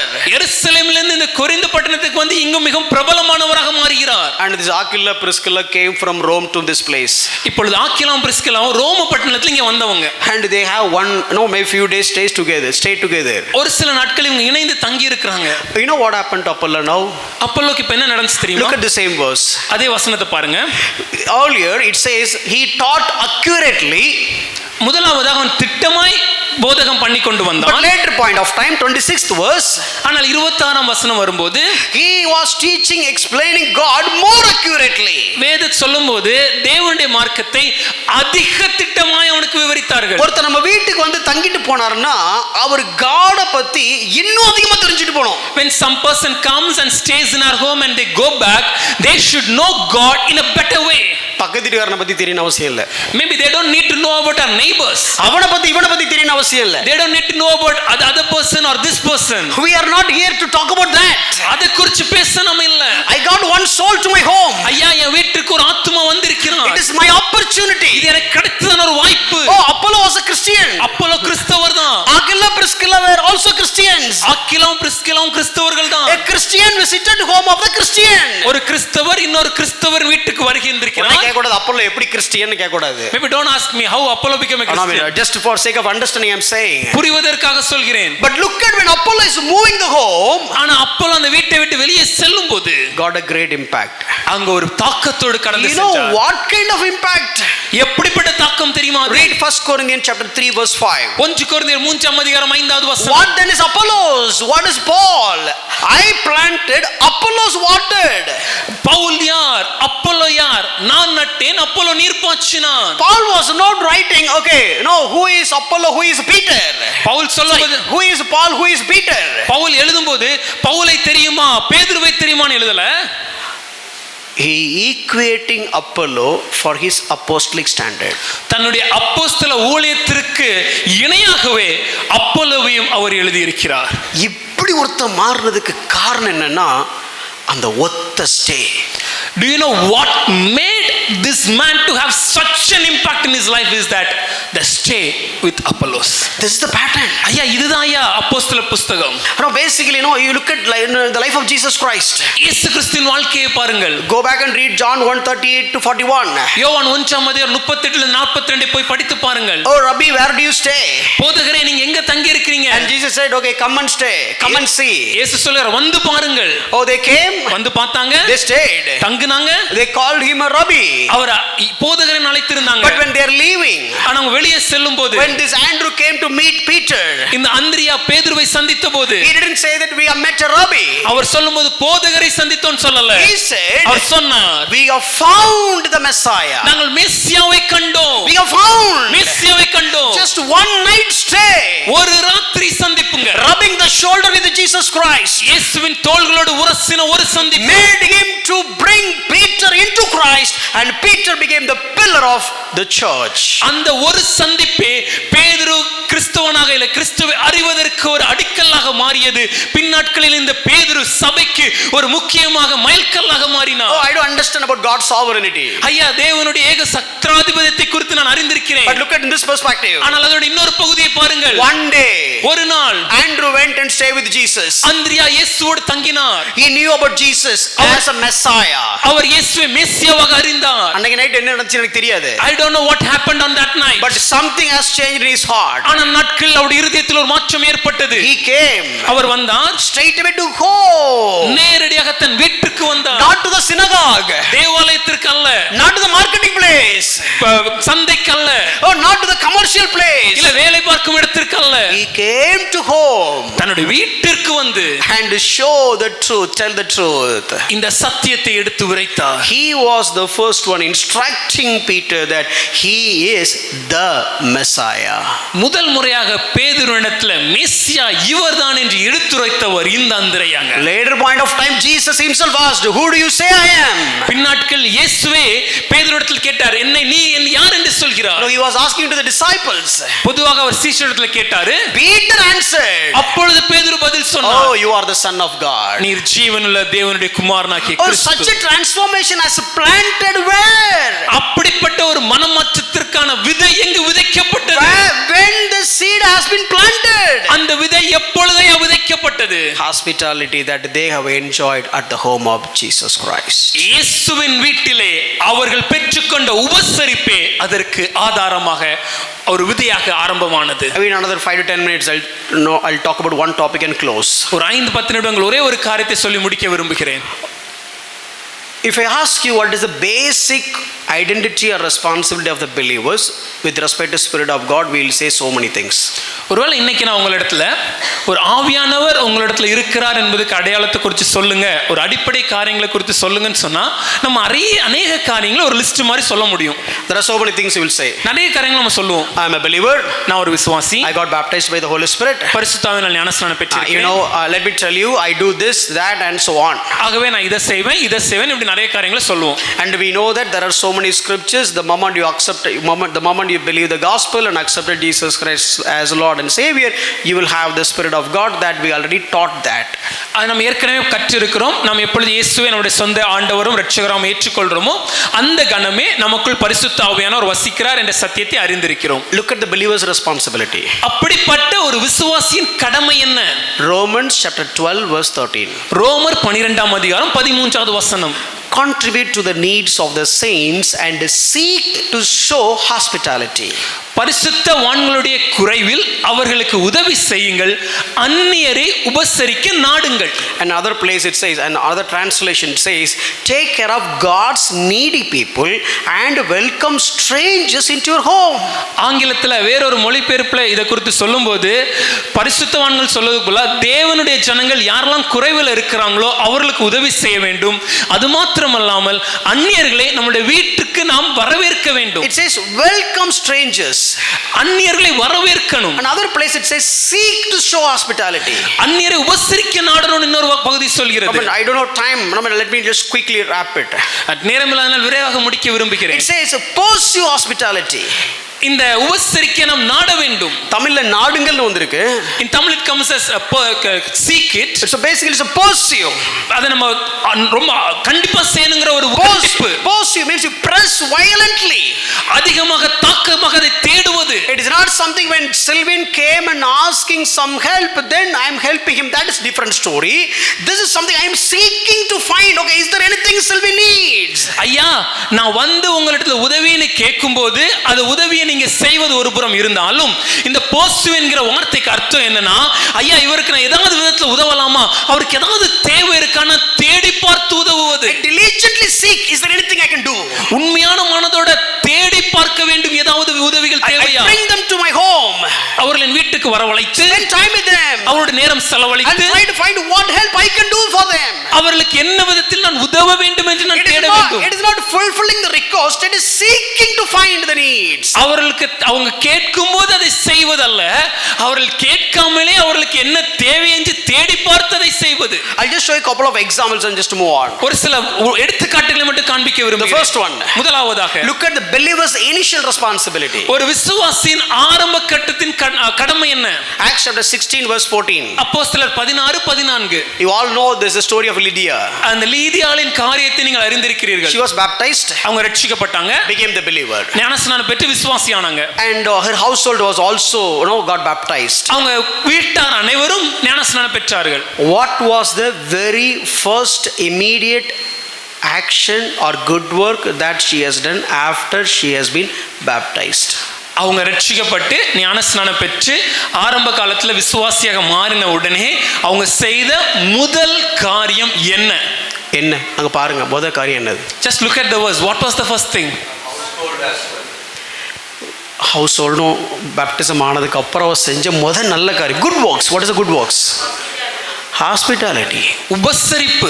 You know what she has done? அவங்க என்ன செய்தாங்க தெரியுமா? She looked at Paul. பவுலை வரவேற்றாங்க. Paul, if you judged me as to be faithful to the Lord, பவுலே, நீங்கள் என்னை கர்த்தரிடத்தில் விசுவாசம் உள்ளவன் என்று எண்ணினால், so do you believe that I am a believer? நான் ஒரு விசுவாசி நீங்க நம்புறீங்களா sir? Do you believe that I got saved? நான் ரட்சிக்கப்பட்டதை நீங்க நம்புறீங்களா? Basically she was not from Jewish background, she was a proselyte. அவங்க ஒரு யூத பின்னணியை சேர்ந்தவர்கள் அல்ல, வேற்று மதத்திலிருந்து யூத கலாச்சாரத்தை பின்பற்றினவங்க. In fact, Paul came here to because of the vision of Macedonia. In the vision one man came, but in the reality there was no man, one woman came to Christ first. இன்னும் சொல்ல போனா பவுல் இந்த இடத்திற்கு வருவதற்கு அச்சாட்சியாக காணப்பட்டது என்னால் மக்கெதோனியாவை குறித்த ஒரு தரிசனத்தை அன்று கண்டார். அந்த தரிசனத்திலே ஒரு மனிதன் வந்து பவுல் அங்கு வருமாறு வருந்தி கேட்டுக்கொண்டதாக நாம் பார்க்கிறோம். ஆனா பவுல் இங்க வந்து பார்த்தபோது முதல்ல மனுஷர் ரட்சிக்கப்படல, ஒரு மனுஷர் ரட்சிக்கப்பட்டாங்க. But Paul, do you believe that? ஆனா பவுல் நீங்க நம்புறீங்களா? And basically there was no synagogue. அப்பங்க ஜெபாலயம் இல்ல. Paul's approach is always go to the synagogue then go to the people. பவுலுடைய அவர் சுவிசேஷம் சொல்ற முறை எப்படின்னா முதலாவதாக ஜெபாலயத்திற்கு வருவார், பின்பாக ஜனங்களிடத்தில் செல்வார். If you have 10 men then you have the synagogue. ஒரு 10 யூத ஜனங்கள் இருந்தால் மாத்திரமே அங்க ஒரு தேவாலயம் ஜெபாலயத்தை வைக்க முடியும். Here Paul is preaching on the river bank. ஆனால் இங்க பவுல் அந்த ஆற்றருகே பிரசங்கிப்பதை பார்க்க முடிகிறது. So basically there is no synagogue. அப்படினா அங்க ஜெபாலயம் இல்ல. At least there is no even 10, not even 10 families in that place. இன்னும் சொல்லப்போனா ஒரு 10 தேவபக்தியுள்ள ஜனங்கள் கூட அங்க இல்ல. No, not even 10 Jewish families. 10 யூத ஜனக்கூட்டம் அங்க இல்லை. If they would have been there, they would have a synagogue. ஏனா 10 யூதர்கள் இருந்தாங்கன்னா அங்க ஒரு ஜெபாலயம் நிச்சயமா இருக்கும். And in the vision a man came and called Paul to come to Macedonia. அந்த தரிசனத்தை பார்க்கும்போது ஒரு மனிதன் வந்து பவுல் அவர்களை நீங்கள் மக்கெதோனியா பட்டணத்திற்கு வாருங்கள் என்று அழைத்ததை நாம் பார்க்க முடியும். But here one woman has got saved. ஆனா இப்போ ஒரு பெண்மணி ரட்சிக்கப்படுறாங்க. And she brought all of her family. அவங்க குடும்பத்தை அனைவரையும் அவங்க அழைத்து கொண்டு வந்தாங்க. Obviously they are all not Jewish people. நிச்சயமா அவங்க யாருமே யூதர்கள் அல்ல. And she became the believer. அவங்க இப்ப விசுவாசிக்கப்பட்ட விசுவாசியான பெண். She is asking Paul. அவங்க பவுலிடத்துல கேட்கறாங்க. Wonderful lesson church has to learn from this. சபை கற்றுக்கொள்ள வேண்டிய மிக முக்கியமான பாடம் இது. Here Paul is apostle. இங்க பவுலடிகளார் அப்போஸ்தலர். A new convert. ஒரு புதிதாக ரட்சிக்கப்பட்டவர். And she said, அவங்க சொல்றாங்க, Mr. Paul, பவுலடிகளாரே, do you believe that I have got saved? நான் விசுவாசம் உள்ளவள் என்று ரட்சிக்கப்பட்டவங்கள் என்று நீங்கள் விசுவாசிக்கிறீங்களா? உடனே Paul, maybe Paul முழங்கால் போட்டு kneel down, you pray, pray ஜெபம் பண்ணுங்க, and at least speak in tongues. கொஞ்சமா அந்நிய பாஷையில பேச முயற்சி Then I believe that you are a believer.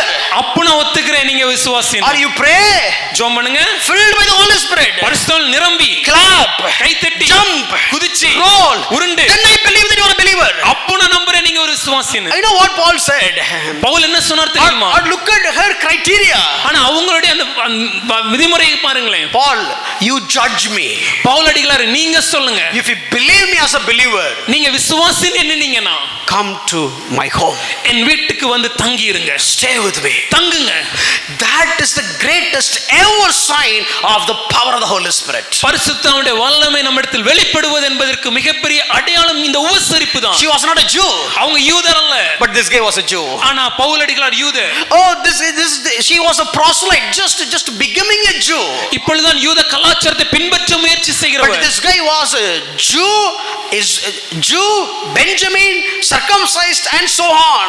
ஆனால் பவுலை பார்க்கும்போது அவர் யூதன், பென்யமீன் குடும்ப கலாச்சாரத்தை சேர்ந்தவர், விருத்த சேதனம் பண்ணப்பட்ட பல காரியங்கள் உண்டு. And above all he is a Pharisee. அதுக்கு எல்லாத்துமே ஒரு பரிசேயர். Pavul அடிகளாரே, if you believe I have got saved, நான் ரட்சிக்கப்பட்டவர் என்று நீங்க நம்புனீங்கன்னா come to my home, என் வீட்டுக்கு வாங்க. And she was just not calling. அவங்க வந்து தங்கிருங்கன்னு மாத்திரம் சொல்லல, she prevailed. வருந்தி கேட்டுக்கொண்டாங்க. வருந்தி கேட்டாங்க. That is the sign.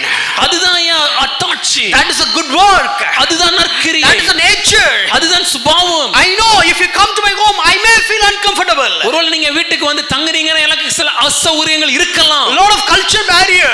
ஏன்னா பல கலாச்சார பின்னணியில் வேறுபட்டு இருக்கிறோம். I don't know how many men are there in her home. உங்க வீட்டுல எத்தனை ஆண்கள் இருக்காங்க எனக்கு தெரியாது.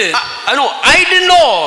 எனக்கு தெரியாது. But she volunteered. ஆனா அந்த பெண்மணியே சொன்னது காரியம். How come? Who will go to the shop? ஐயா, கடைக்கு போய் காரியங்களை யார் வாங்குவா? Who will buy the food? Who will just buy the things to prepare food?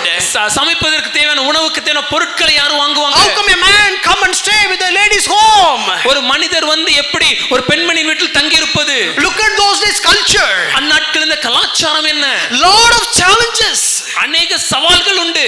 But above all the challenges, ஆனா எல்லாவற்றுக்கும் மேலாக if you believe that I am a believer, நான் விசுவாசிக்கிறவன் நீங்க எண்ணினீங்கன்னா come to my home. என் வீட்டுக்கு வாங்க. And Paul was not alone. Pavul தனியாக இல்ல. Paul and Silas. பவுலும் சீலாவும். Luca might have been with them. ஒருவேளை லூக்காவும் அவர்களோடு இணைந்து I don't know பயணித்திருக்கிறார். how many numbers exactly. எத்தனை பேர் தெளிவாக எனக்கு எண்ணிக்கை தெரியாது. But she said, come and stay my home, and she prevailed. அவங்க சொன்ன காரியம் என் வீட்டுக்கு வந்து தங்கிருங்கன்னு சொல்லி வருந்தி கேட்டுக்கொண்டாங்க. Not only that, அது மாத்திரமல்ல, they went to prison. அவங்க இப்பொழுது சிறைச்சாலைக்கு செல்றாங்க. 16:40. 16ஆம் அதிகாரம் 40வது So வசனம். they went out of the prison. அவர்கள் சிறைச்சாலையில் இருந்து புறப்பட்டு And where did they go? எங்க போனாங்க? They visited Lydia. லீதியாவிடத்திற்கு போனார்கள். And all the brothers have come சகோதரரை அவர்கள் பார்த்து and encouraged them, and they left. அவர்களுக்கு ஆறுதல் சொல்லி அங்கிருந்து போய்விட்டார்கள். இது வரைக்கும் கூட ஓகே. ஜெயிலுக்கு போயிட்டு வந்தவனை எப்படி வீட்டுக்குள்ள விடுறது? Till this time it was புரிந்து கொள்ள முடிகிறது. But how can I allow somebody who has gone to jail to come back to my home? Oh, we don't have time. Let's finish. நேரம் சொல்றதுக்கு நேரம் இல்லை, அதனால இதை முடிக்க போறோம். So if this guy is going to the prison and he is a kind of a opposition for the local people. ஐயா இவர் சிறைச்சாலைக்கு போயிருக்கிறார். இன்னும் சொல்ல போனா இந்த இடத்துல தங்கி இருக்கிற இந்த எல்லா ஜனங்களும் இவருக்கு எதிராக இருக்கிறாங்க. How dare a woman bring that man who has earned the opposition of the local people as well as the government, and she said, you come and stay my home. நீ கொஞ்சம் யோசிச்சு பாருங்க, எந்த அளவுக்கு ஒரு தைரியம் இந்த பெண்மணிக்கு இருந்தா அந்த இடத்துல வாழ்கிற ஜனங்கள் ஒருவரை எதிர்க்கிறார்கள். இன்னும் சொல்ல போனா அங்க இருக்கக்கூடிய அரசாங்கம் அவரை எதிர்க்கிறது. அந்த மனிதரை என் வீட்டுக்கு வந்து தங்கிருங்கள் என்று வருந்தி கேட்டுக்கொள்வாங்க. Oh, I thought of finishing it today. இன்னைக்கு முடிக்கலாம் நினைச்சேன். But I'll continue this next week. அடுத்த வாரம் இதை குறித்து தொடர்ந்து நாம் தியானிக்க I போகிறோம். already been suggested that okay, don't talk hospitality too much. என் ஏற்கனவே சொன்ன காரியம் உபசரிப்பை குறித்து ரொம்ப பேசாதீங்க. சட்டப்பட்டு பேச்சு முடிச்சிட்டு அடுத்த டாபிக் போங்க. Speak it quick and finish it and go to the next one. But I couldn't contain. I have so much to share. என்னால முடியலங்க, இன்னும் நிறைய காரியம் இருக்கு சொல்வதற்கு. Please learn hospitality. ஐயா தயவு கூர்ந்து உபசரிக்க கற்றுக்கொள்ளுங்க. That is the sign that you have the power of the Holy Spirit. பரிசுத்தாவினுடைய வல்லமை உங்களிடத்தில் இருக்கிறது என்பதற்கு சாட்சி கொடுப்பது இதுதான். The fruit of the Spirit will be manifested when you are doing the hospitality. பரிசுத்தாவினுடைய கனிகள் நீங்கள் உபசரிக்கும் போது உங்களிடத்தில் வெளிப்பட ஆரம்பிக்கும். I don't think Lydia would have ordered in Zomato or Swiggy. ஏதோ சொமேட்டோலயோ ஸ்விக்கிலயோ லீதியால அவர்கள் ஆர்டர் பண்ணிருக்க மாட்டாங்க நான் நம்புறேன். I don't know. எனக்கு தெரியல.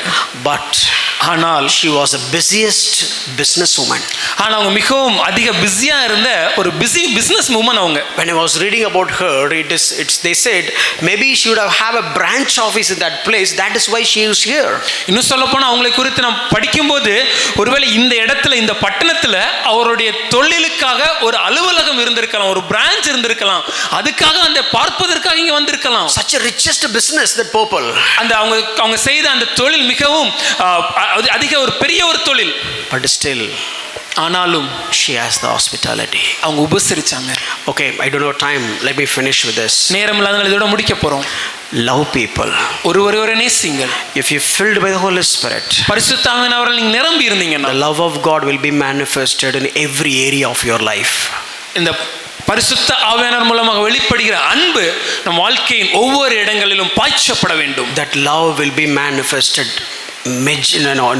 in a tremendous way through hospitality. Exercise hospitality and enjoy the love of God. God bless you. இந்த அன்பை அதிகமாக மற்றவர்களுக்கு காண்பிப்பதற்கு கிடைத்திருக்கிற ஒரு மிகப்பெரிய வாய்ப்பு இந்த உபசரிப்பு. உபசரிக்க நாடுவோம், மற்றவர்களை நேசிப்போம். கர்த்தர் உங்களை ஆசீர்வதிப்பாராக.